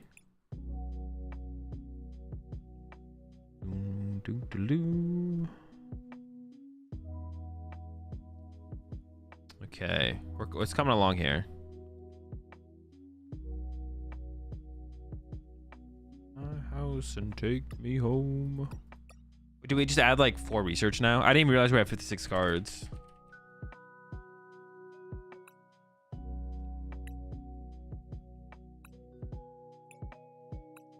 Dude, where are the non-hollows? You're killing me.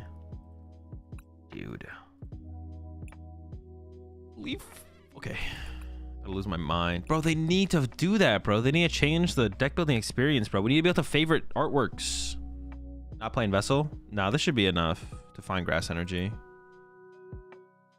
Hopefully. I wouldn't mind an Ultra Ball. One more Ultra Ball or so. So how many energy do we theoretically need in play? Like 7 is when we max out? Energy retrieval? No, I don't think so.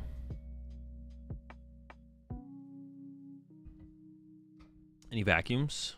No, we got some jamming towers though. Should be more than enough.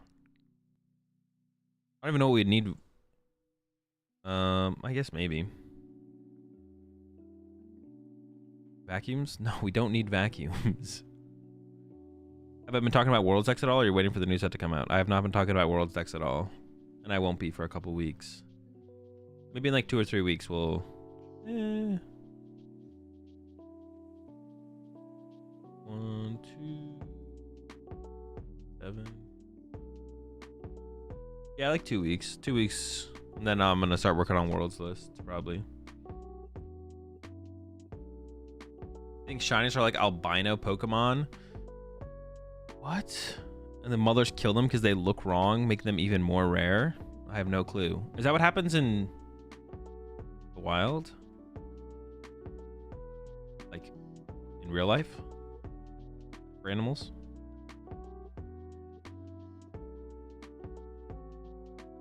How do people form or join testing groups? They just find people who play Pokemon and want to get better at the game and test together, and then that's it. Same as like any other like social group that is formed in society, in life, as humans.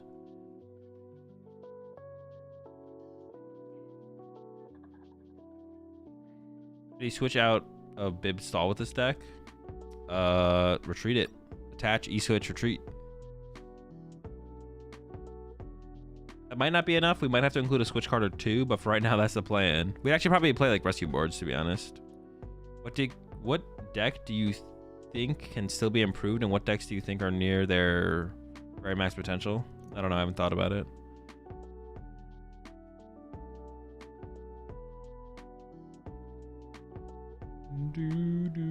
I got an albino squirrel in my neighborhood. His mom always chasing him with a knife.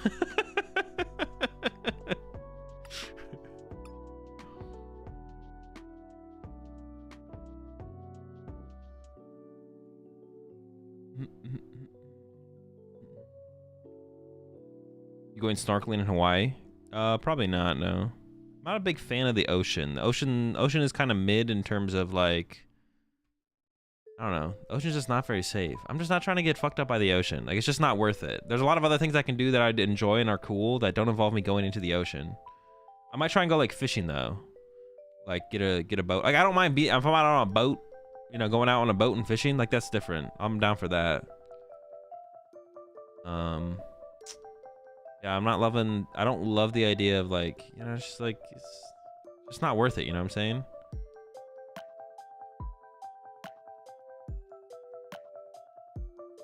Azul hates water Pokemon confirmed. The worst.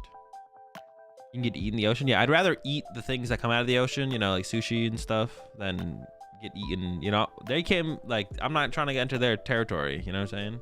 They already got beef with us. So they keep eating them. I think if we kept in the same format for 10 years, we would still use a Reagan POW 60. Probably, yeah. There would always be a Reagan 60. Doesn't matter how evolved the format is. There would always be a new Reagan 60. What's the top of the bucket list is when I go there? I don't really have anything on the top of the bucket list, but ocean is mid. It covers 70% of the earth. I mean, but like they don't have any power over us land dwellers. We definitely have the advantage. I think it was just in Hawaii last year, so we don't care. It was like 2 or 3 years ago now. It's been a little. I think it's 2 years ago. Was it last summer? I don't think it was last summer. I think it was the summer before last.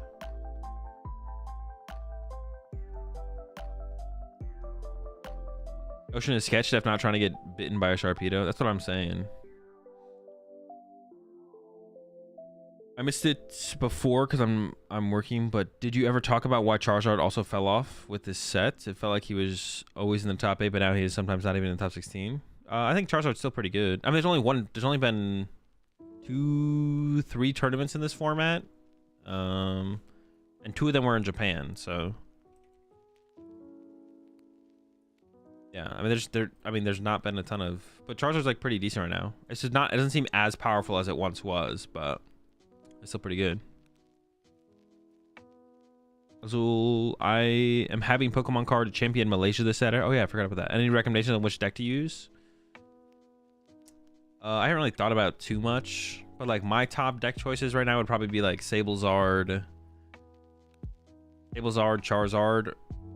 Sablezard or Charizard would be my top 2 picks right now if I was going to a major tournament this weekend.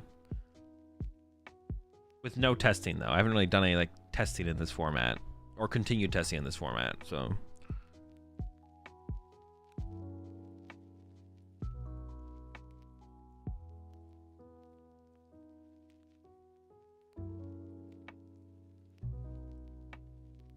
any new fraud decks on your mind? Yeah, who's the number 1 fraud? Who's the latest fraud right now? I don't even know.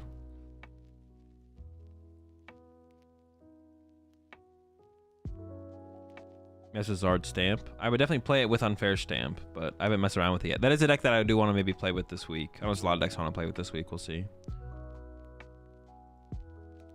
Meta manipulation allegations for that statement. My bad.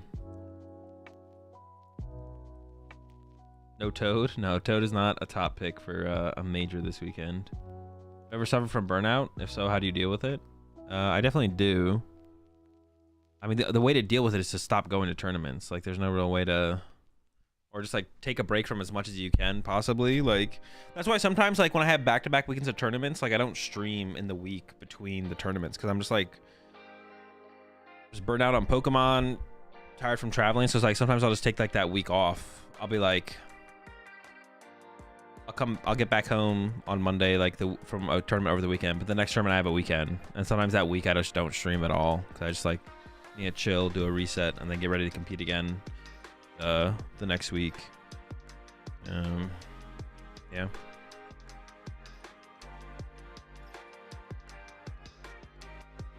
Seen it really that bad this format? Like Pow and Zard, it was on top and just fell off the face of the earth. Tina is definitely way worse now for sure. Yeah. Ever plan on doing another casual Halo or COD? Another casual Halo or COD, take a break from Pokemon? Probably not. I'm definitely gonna try and be more consistent with the Pokemon content. I mean, there might come a time where like I definitely like will stream other games in the future at times, but I mean, I don't have any plans. We'll see if it just happens, I guess. Yeah, so I guess the answer is just I don't have any plans, but anything's possible. Is Candy in this new deck? No, there's none of these Pokemon are stage 2s. It's all just stage 1s. No Candy. Do an online tournament stream? No, I refuse. Never gonna happen. All right, the matches are complete, so the next round's coming up soon. Elden Ring run? No, probably not. Well, I do want to like play. I do want to try out more Elden Ring because I didn't really play that much of it, but it does seem like a really fun game. And like the DLC just dropped, so I've seen a lot of people streaming it, which is cool. So we can hit Snorlax or Dragapult.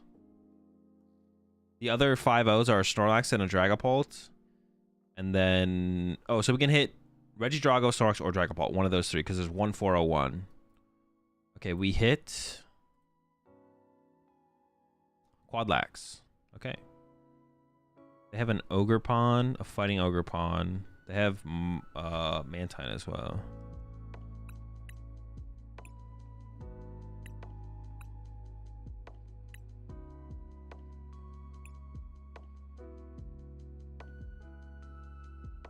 I did drink the ketchup milk. I don't remember when. I don't remember when, but it's been a while. I did drink it at some point.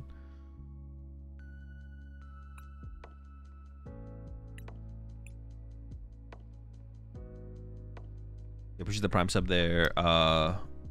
Frizzy, welcome to the Rat Pack. We're all out of ketchup milk, but we got plenty of sunlight. What do you think about the One Piece TCG? It's alright. I really haven't played it enough to have an opinion on it, to be honest. I've enjoyed the little I played of it, though.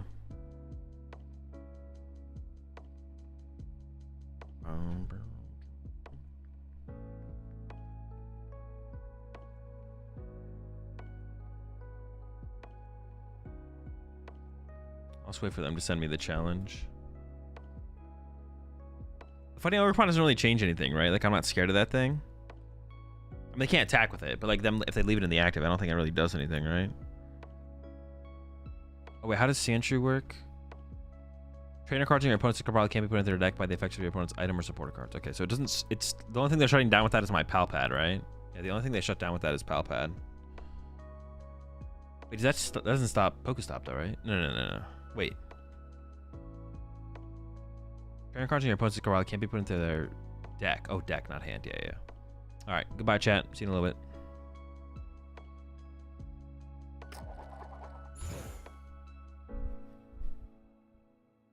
I chose first last time.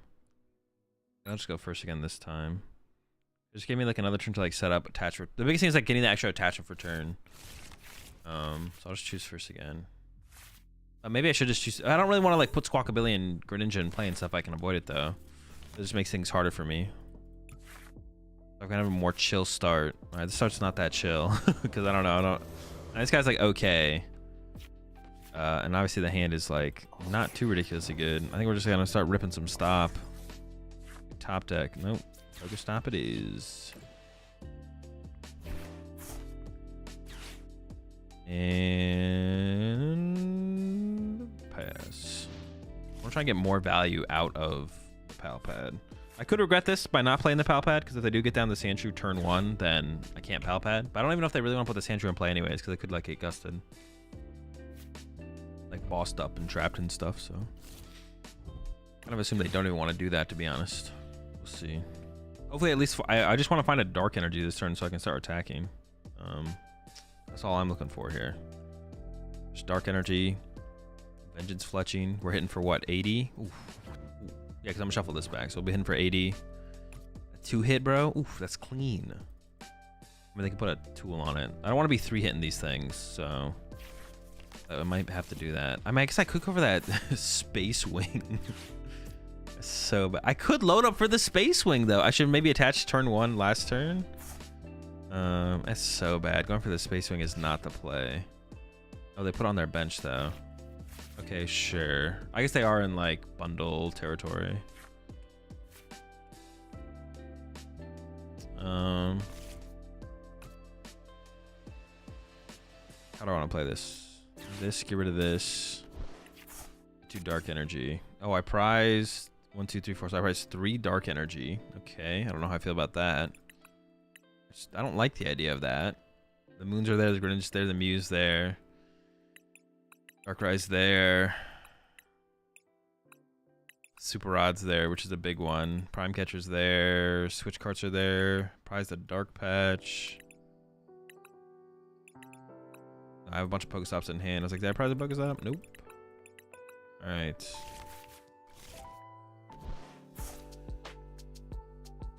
I mean, we're just going in. I kind of want to go with the Darkrai. I don't really want to put Darkrai on the bench. Well, I think they don't even have Counter Catcher active right now. Start to build up towards. I mean, I guess I could Iron Bundle here. No. Let's go for the Darkrai, sure.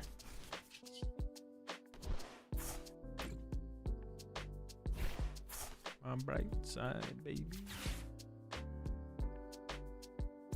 I should play these because I could. Pretty good. No, I should play this. What am I doing? I should Palpad first because I want to find Sadas. And then I should be playing the Shrek and Choose. I should just troll that. No. Discard it. Vessel. Didn't really do too much with that. I don't really actually want to get rid of another energy, to be honest. So I'm just going to go attach and swing. For a hundo. That's big. That's numbers. You know, we're doing numbers here. Build a couple things. We're kind of cooking. I could have played the Vessel though. What would I have gotten rid of though? I don't want to get rid of any of this. I like every single card. Yeah, I think we just like let it happen. Oh, already off the rip with the Tine? Bro, that's cringe. Well, I'm definitely gonna put my Greninja on the bench, right? Yeah, it's gotta be. I don't like that. I don't like that. I would like to go KO their Rotom though. I'm gonna try and go KO their Rotom this turn. They'd be able to Mantine again, but I don't think I would care if they Mantine again. Pretty cringe play, though. I'm not gonna lie. You're pretty cringe for that one, buddy. All right, how many energy do I have in the deck? Price 3 dark. If I get rid of this dark, I only get 1 dark. Maybe I go... I like all these cards. So what if we concealed cards first? Dodge some cards. Then Vessel. I'm just gonna give up a Pokestop here because I have another one and I'm gonna use. Oh, I have waters though. I'm a dumbass. I forgot I have water energy too. I thought I only had my only energy were dark energy. I don't know why I thought that. All right. I don't think I need that. Although possibly finding under Iron Bundle would be nice. Oh, twice.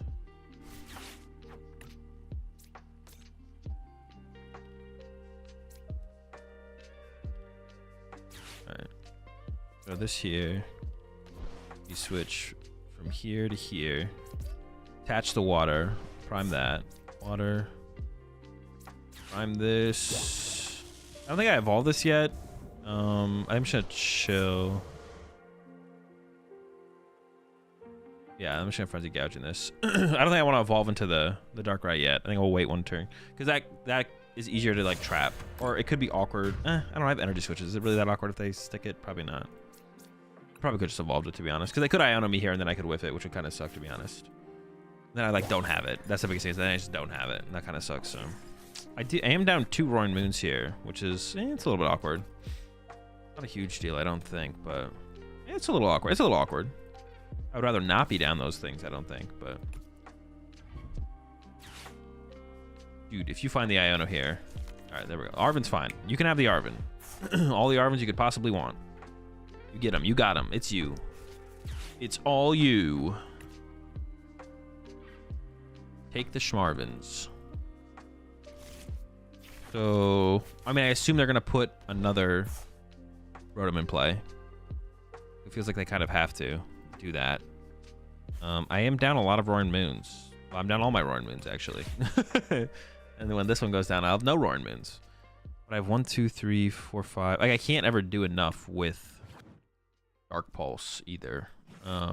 If they put the cape on it. If they don't put the cape on it, I can just Calamity Storm, knock it out, and I'm fine with that. But I mean, it depends what they do. If they don't do anything, I can just Calamity Storm this. Or I'm just gonna KO something here. Like something, you're dying. You know what I'm saying? Like you are getting KO'd. You're not getting away with this. I am just gonna bonk you. The bonking is happening. Yeah, just switch card knockout, I think. I need to find that super rod though. Yeah, show me that super rod. Maybe I should have saw it first. Hey, pretty good. Pretty good draw there. No complaints. Let's see. What energy do I have in here? Just one.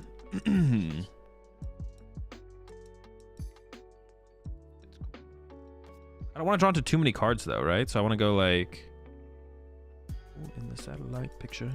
We skate. It's getting pretty thin. The water's getting.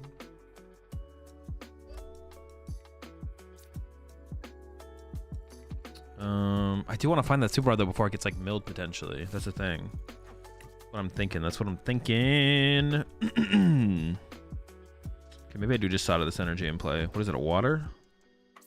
I should have done this differently then.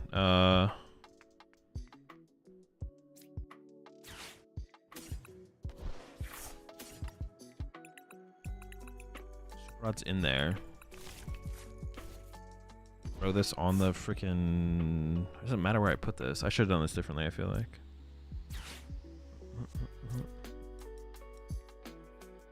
I'll just put it there, I guess. Oh, there it is. There it is, baby. Let's get it. What do I have in here? I'm gonna go some cologne, treats, super rod,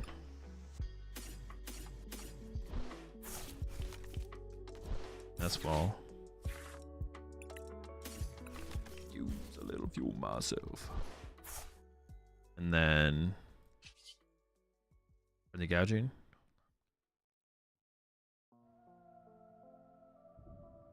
I'm just gonna evolve this at this point, I think. Frenzium. Knockout. Goodbye. Do not return. And then I don't even know what I push up here, to be honest. I think I'm gonna send up. How many ancients do I even have in here now? Am I like doing enough to like? I just pushed the Roaring Moon up. I could have like e-switched over to the. Actually, maybe e-switched the water at least over to here, to be honest. Oh, I only get one. Oh, Billy, let's get it. Good old Billy. Alright, send this up. I mean, they're not drawing cards, right? They haven't been rotoming. I'm pretty sure they like have to reestablish rotom. I don't think they can afford to do what they're doing, where they're just like not reestablishing the rotom. I think they like have to reestablish the rotom. Yeah, I don't know. Like, I mean, they can do this, but I think this always loses them the game. Darn. All right, well, that sucks.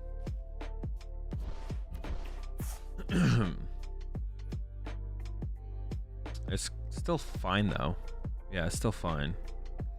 I could have like also pushed this maybe. I don't know. I could have played this differently for sure, I think. We should be fine though. Okay, I'm just gonna knock this out and then like they're not doing anything, so I'm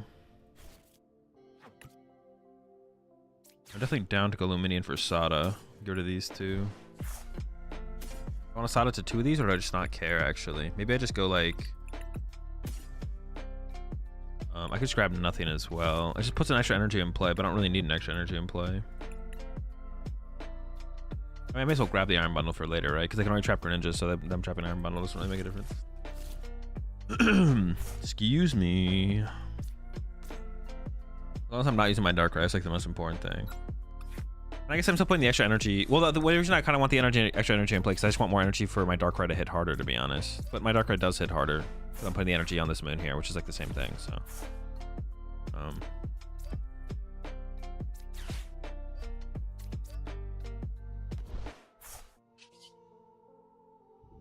E switches do I have left? Two. Okay. Lemony Storm. So my last three prize cards are. I haven't really keeping track of my prize cards actually at all.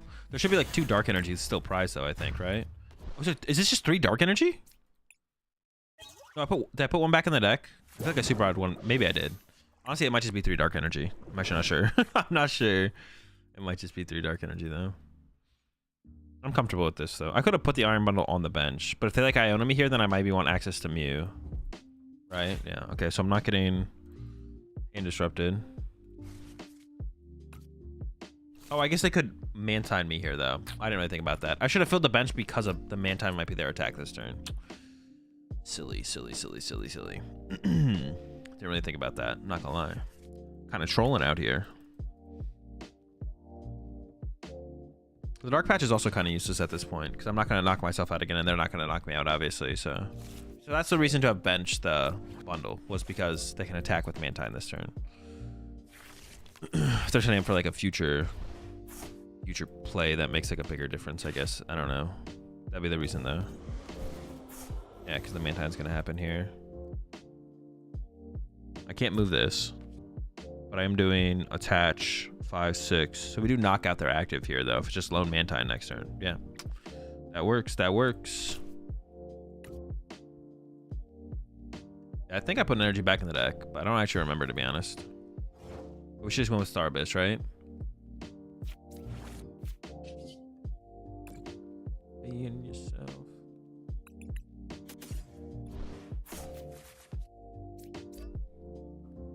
Oh, wait, it takes a colorless. It's 2 colorless energy? I thought it was 2 dark. Dude, I literally was like, all right, we need 2 dark energy. That's just not true. It's 2 colors. Since when is it 2 colors energy? What? All right.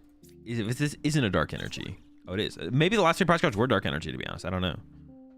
All right, 6-0 start. We are on win for the dub going into this last round. 6-0. Pretty cool. It's pretty cool.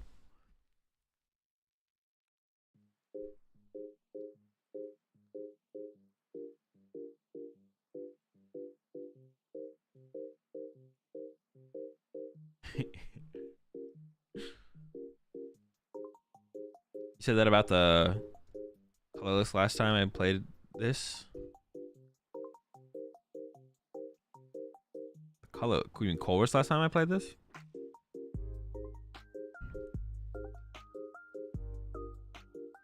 Losses. Oh shoot, I misspelled it, didn't I? Could we make the losses say losses? Yeah, we can do that. Hold up.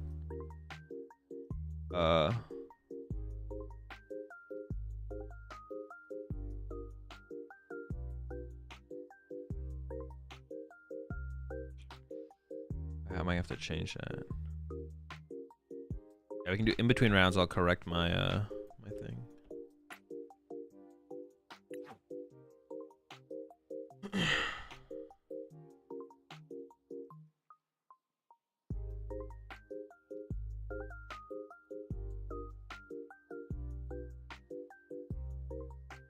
I don't even remember where I have to like.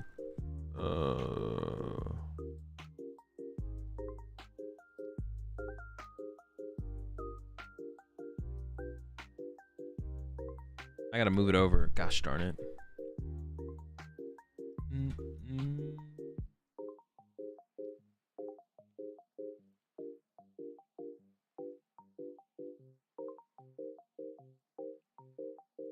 That's good enough. Fixed.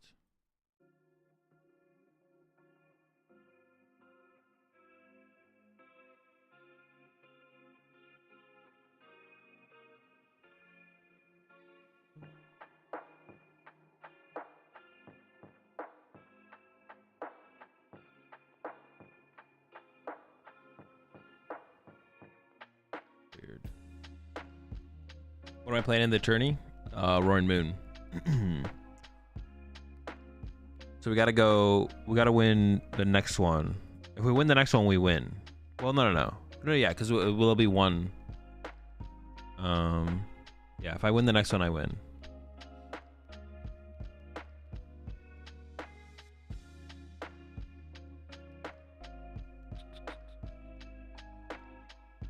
Golden Kappa. Wait, how do you get the Golden Kappa again?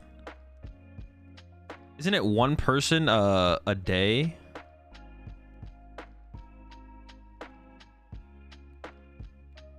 Oh wait, or is this a different Golden Kappa? No, isn't Golden Kappa like 1 person a day on Twitch? Either from the hype train? Oh, is that a different kind of Golden Kappa?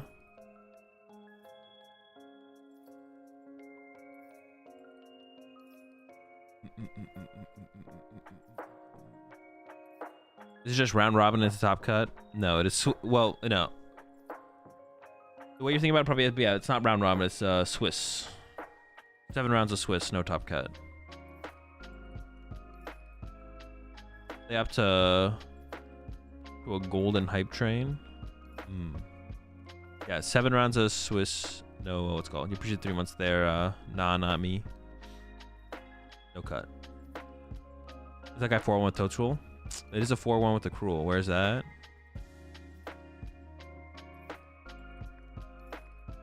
Broken Cruel.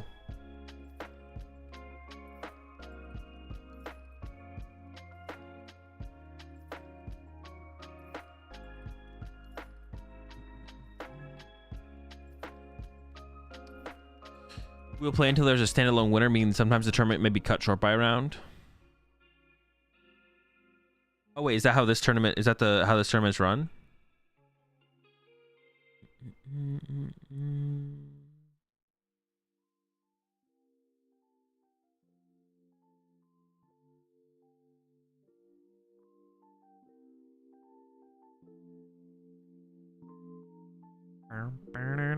You're the only person on 6-0, so you win.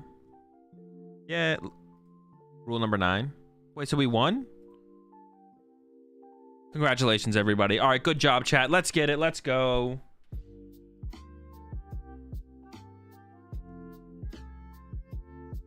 I didn't read your bits message for it. Bro, where did the bits messages even go?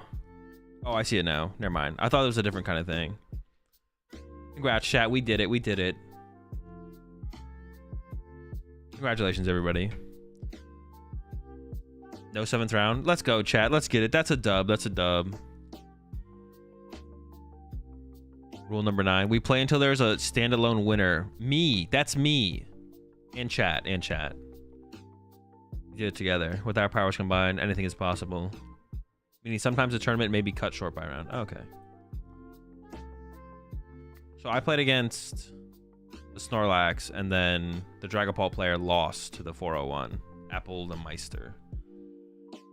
Might spend all my codes. I don't know. I'll probably give them away in chat. I'll probably just give them to chat tomorrow. Look at the Chompy X deck.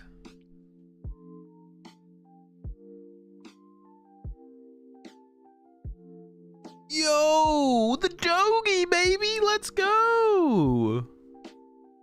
That's got to be terrible. But what if it's broken? What I'm just saying, like, what if this is broken? Chomp Dogie?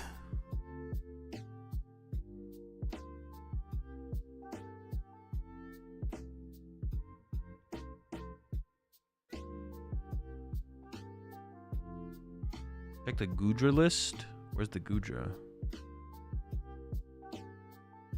Bruh. I don't think there is a Goodra list. I think you're trolling me. You're trolling.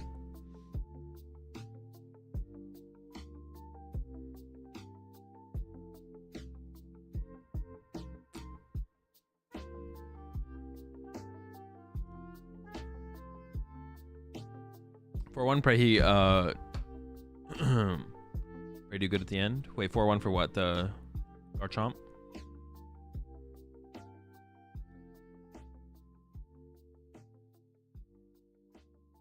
Down? Bro, I'm not gonna scroll down infinitely. I'm not scrolling down past 4-1. There's no shot. Dude, there's so many lax enjoyers up here.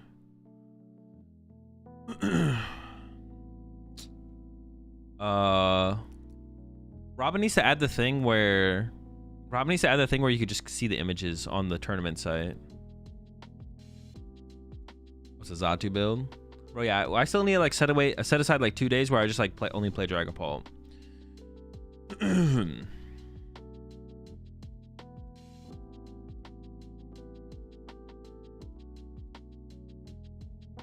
Yeah, Robin should add that to the thing. All right, so what's the next tournament we're playing in then?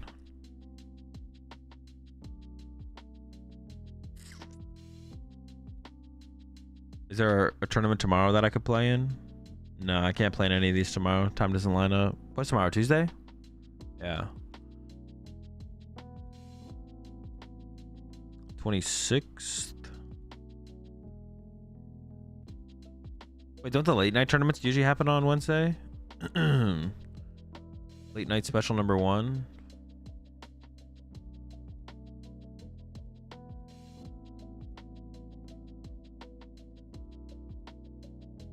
Are the late nights done for this season. Late night season 9 invitational championships. Who's playing in this? Anyone I recognize? Oh, Blitzel made it.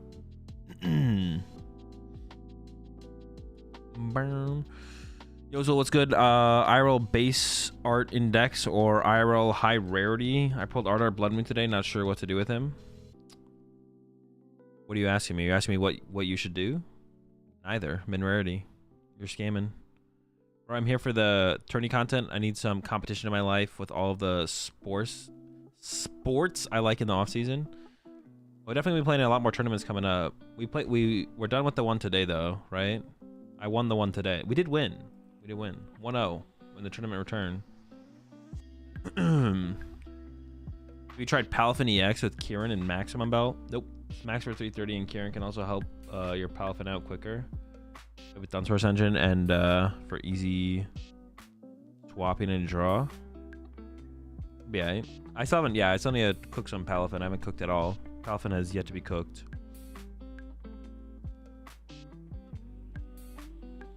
So I still need to do that. You think Toad School has potential? No. No, I don't think so. Okay, what's next? Gotta tier list it up, right? I don't have, like, my opinions are not super strong on this current meta, but let's do a tier list.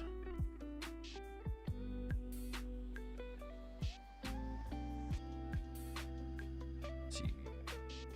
Tier list creator. The first thing I gotta figure out is what decks do I want to put in the tier list.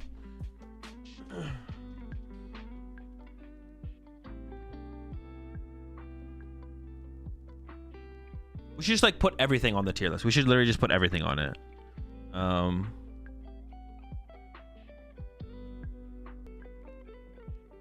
Never done this. Okay. Looks good. I should like make my window. I should make chat bigger on this. Basically, is what I'm trying to say. Make it wider.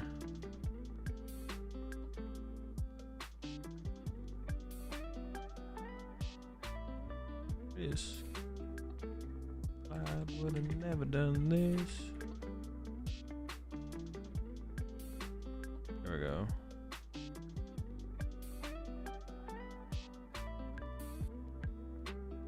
Yeah, my camera's just too wide on this one.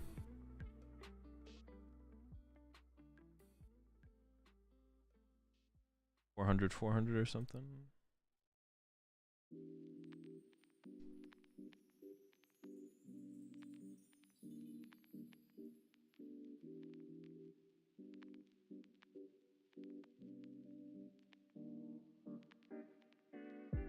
And then let me move the chat over a little bit.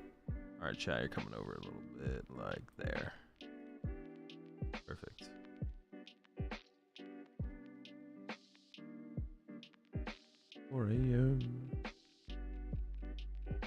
Better than my better days.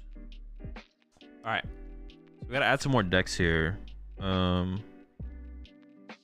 how do you add decks? Oh, it's right here, right? Oh yeah. Dragon Ball Charizard? Sure, let's just get them all in here. We're putting everything in here. Turbo Roaring Moon, broken deck, gotta have it in there. Lost on Giratina. Yalgamatang.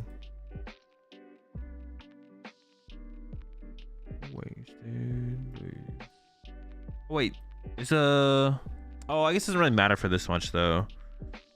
It's not gonna matter as much for this. Lost Box Charizard. I think that deck is sick right now. That deck's insane. Future Thorns. I'm not gonna do Future Thorns or Great Tusk Mill. Although those are two decks that I want to play more with. Barn Wounded Dunsparce, no. Okay, maybe we have enough now. Sarah's Play. Scavenging is another deck that I want to mess around with a little bit as well. I think that's good. I think we got all the... Oh, Future Hands. We can put Future Hands in there, right? Yeah. We can put Blissey in there just to put it in F tier. Yeah, we can add Blissey just to put it in F tier. I'm fine with that.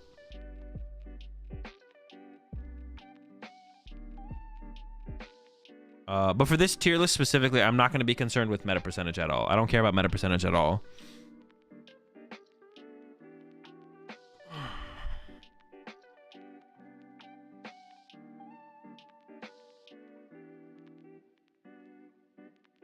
Okay, so this is probably the least confident I've ever been in a meta that I'm doing a tier list for. So take a massive grain of salt with whatever I say in this tier list. I just haven't been thinking about it a whole ton. There's no major tournaments coming up because we have like this huge break between NAIC and Worlds that we're currently working with. So yeah, take a massive grain of salt with anything I say in this tier list. So that would be the weakest of my tier lists that I've done. But we can start off with Gardevoir, and I'm also not going to do any meta percentages for this one as well because yeah, there's nothing to kind of predict for meta percentages. But Gardevoir, one of the most popular decks, maybe most powerful deck, S tier. Also, because we're doing so many decks, I put a ton of decks in here. We're gonna use S tier, and we're probably gonna put a couple decks in there, but kind of think of it as like 1, 2, 3, 4, 5. Because like usually when people think about S tier, they think like a step above, like quite a bit above the like S tier is usually considered like a step above the format, but S tier's not gonna approach S tier like that. So Gardevoir S, Raging Bolt, it's an okay deck. B tier. Lugia, also a B tier deck, I think. Lugia, Raging Bolt in the B tier. Lost Zone box, pretty good. Getting hated on a little bit right now, but I'm actually struggling to not put it in S tier, so I can put Lost Zone box in S tier. Dragapult, I think it's another B tier deck. Actually, Dragapult honestly maybe is C tier. I'm gonna put Dragapult in C tier. We're putting Dragapult in C tier. All the Dragapult decks are making their way to C tier. Charizard Pidgeot, it's pretty good right now. I think Charizard Pidgeot's pretty strong right now. S tier. Up next is Regidrago box. This deck feels pretty solid, but I don't really want to say it's better than Lugia or Raging Bolt Ogerpon. So I think they're all going to make their way into B here. Yeah, I'm not confident enough in this deck to say it's better than Raging Bolt or Lugia here. Miraidon is like a super meta specific deck, to be honest. And like right now the meta is pretty wide. And the deck honestly is just kind of mid overall. I kind of want to put Miraidon in D tier, but it's probably a C tier deck. Yeah, it's probably a C tier deck. Snorlax Stall is an okay deck. It loses to a lot of good decks right now, to be honest. But it has its good matchups. It's probably A tier, to be honest. Do I really think Snorlax Stall is that much better than Lugia, Regidrago box, or Raging Bolt? I'm trying to think about like what are the most popular decks right now, and then for that, it's like hard for me to like make a super strong guess with this one. I'm gonna go with, I think it's another B tier deck. What am I gonna put in A though? I guess that's kind of the question. What am I actually putting in A? Cheap Path Excalibur, that also feels like a B tier deck. But then what's an A tier deck? Ancient Box, it's a C tier. Honestly, Ancient Box is probably a D tier deck. Ancient Box isn't very good. It's fun to play. It's a cool deck. Pretty bad deck. Pretty bad deck. Yeah, what am I even putting in A tier? I don't even know what I'm putting in A tier at this point, to be honest. We'll probably have to move some of the B tiers up to A tier and leave some of them behind. Dragapult Lost Zone box, another C tier deck. I'm putting all the Dragapults in C tier. Golden Go, definitely a C tier deck. Pidgeot Control, also, honestly, I think Pidgeot Control is probably also a C tier deck. Pidgeot Control is just not very good right now. I'm not a big fan of it. I don't think it's that great. You have a tough time against Gardevoir. You have a tough time against a lot of things, to be honest. Yeah, Pidgeot Control, solid C tier deck. Iron Thorns, solid D tier deck. Terrible deck, absolutely awful. Still fun though. Dragapult Charizard, another Dragapult deck. All the Dragapults, I'm even gonna put them together. I'm gonna put them all next to each other too.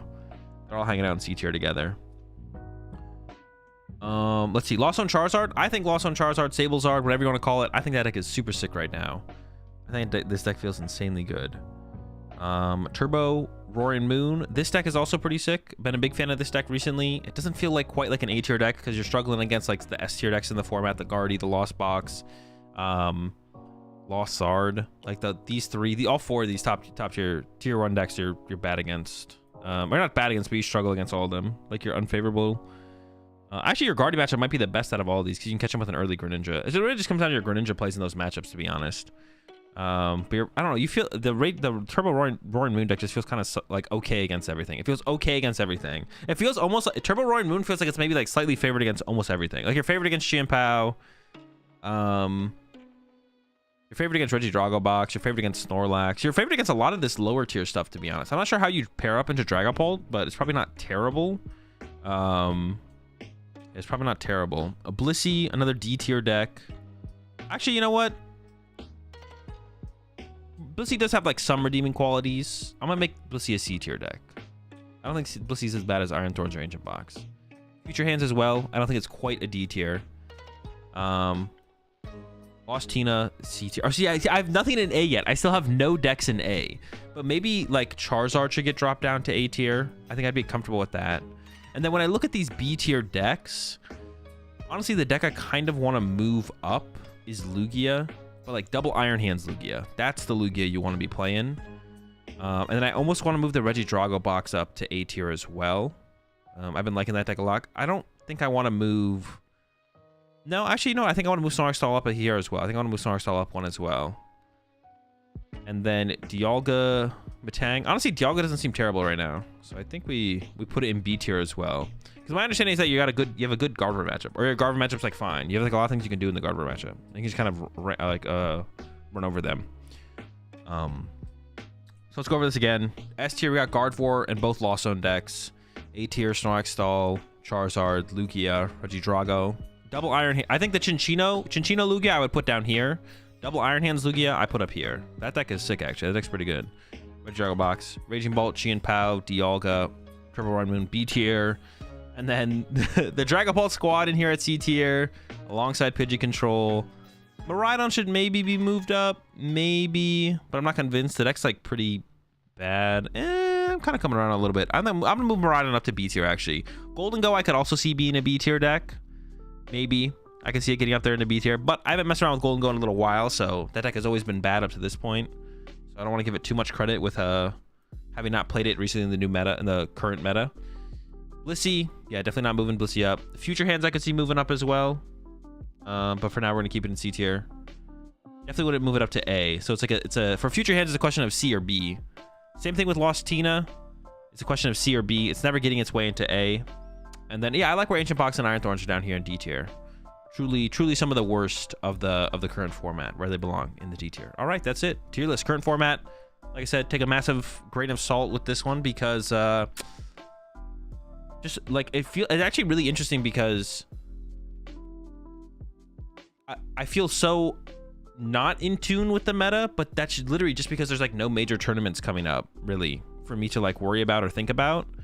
But if there was, then I think I would just be more in tune with the meta and my opinions would be stronger and I'd be just thinking about it more like in my daily life, and I'd also be like playing with more of the different variants, the different decks as well. But yeah, because no major tournaments are coming up, I feel less in tune with the meta overall, but there's like less of a meta to even look at or think about because no one else is looking at it or thinking about it in that way either. So yeah, massive grain of salt, current format meta for Twilight Masquerade. Grain of salt from Shaker activated. What does the Lost Box Zard deck look like? Go check out my latest YouTube video. Wait, is this Lost Box Charizard? I'm thinking of this as Sablezard, but is this Lost Box Charizard, like Charizard EX? I'm thinking of this as Sablezard. No Arceus? Arceus sucks. How long till the upload to YouTube? I don't know, sometime later today. That's Sablezard? Okay, yeah, because I'm thinking about this as Sablezard. Am I looking at Japan stuff for next format yet? I mean, not really. I'm aware of the 3v3 tournament that happened, but besides that, there's not that much to even look at. I guess there's probably results for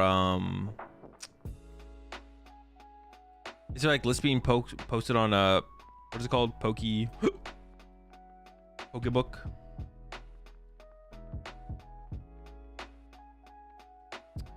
I think Ancient Box doesn't deserve D tier. Has a great matchup into the decks in SNA.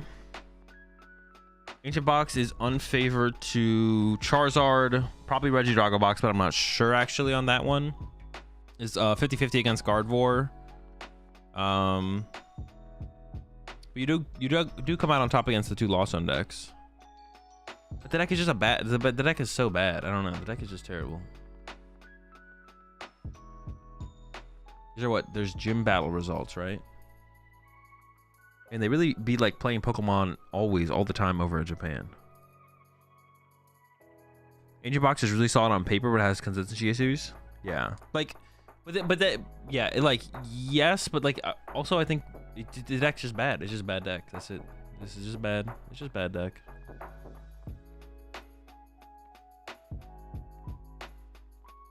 Yeah, if you only think about Ancient Box but never actually play with Ancient Box, then Ancient Box is like, okay, it's a good deck. It seems like a good deck. But as soon as you actually play games with it, you're like, oh wait, this deck sucks. I can't win, you can't win. No one's having fun. I concede. It's better than people give it credit for. I think Ancient Box is. I actually disagree, Jesse. I think Ancient Box is overrated. Yeah, I think Ancient Box is actually overrated. I think people think it's better than it actually is.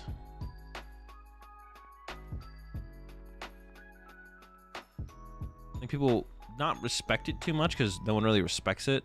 In terms of like, if it's not gonna sway people's decisions on like playing or not playing a deck, but yeah. A terrible deck. Didn't Grant just write an article on it? I think so. Will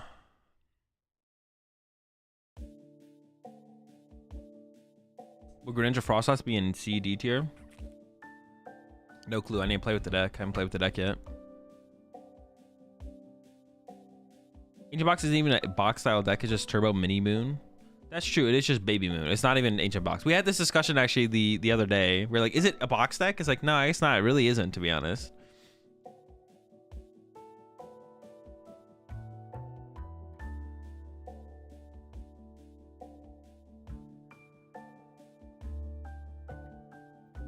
Dude, why are these energies so big? What the heck? Are we getting this energy art?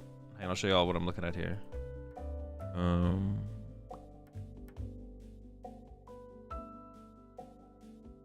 Are we ever getting this energy? This one right here? Are we ever getting that? It's so big. What the heck? It's actually pretty sick. I would use these. That's from XY. Oh, that's from XY? Oh, we never got that. We're never getting those then. We never got them, so we're never getting them. Is it only grass and fire?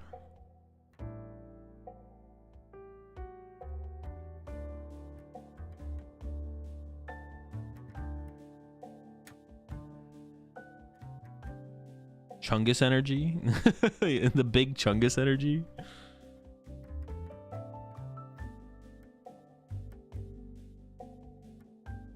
All right, chat. That's going to do it for me for today. Hope you all enjoyed the stream as always. I'll be back tomorrow. I don't know what we're doing tomorrow, but we'll figure it out. Probably just mess around with some more decks. We'll play with the Toad Scroll deck tomorrow for sure. So Toad Scroll and something else probably. No tournament tomorrow, I don't think. Yeah, I don't think there's a tournament that I'm going to play in tomorrow. Let me check real fast one more time, though. Tomorrow's the 25th, right? So we got... Yeah, I don't think there's any tournament that lines up. Maybe this one?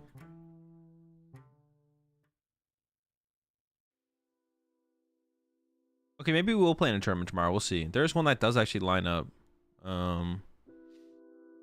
Yeah, we'll see. We'll see. Let me go ahead and find someone to raid, though, before I get out of here. Go ahead and raid Sunny. Yeah, before I get out of here, let's go and raid Sunny. Alt? Maybe. I want to set aside like 2 days in a row to just play through every single... I want to set aside 2 days in a row of streaming to just go play every single Pult build. Maybe next week we'll do that. Because over the weekend, we are going to watch the... Malaysia Championships. I think it's on Friday. I'm actually not 100% sure. We'll see. But yeah, have a good one, chat. See you tomorrow. And check out the YouTube channel if you want more content from me. Peace.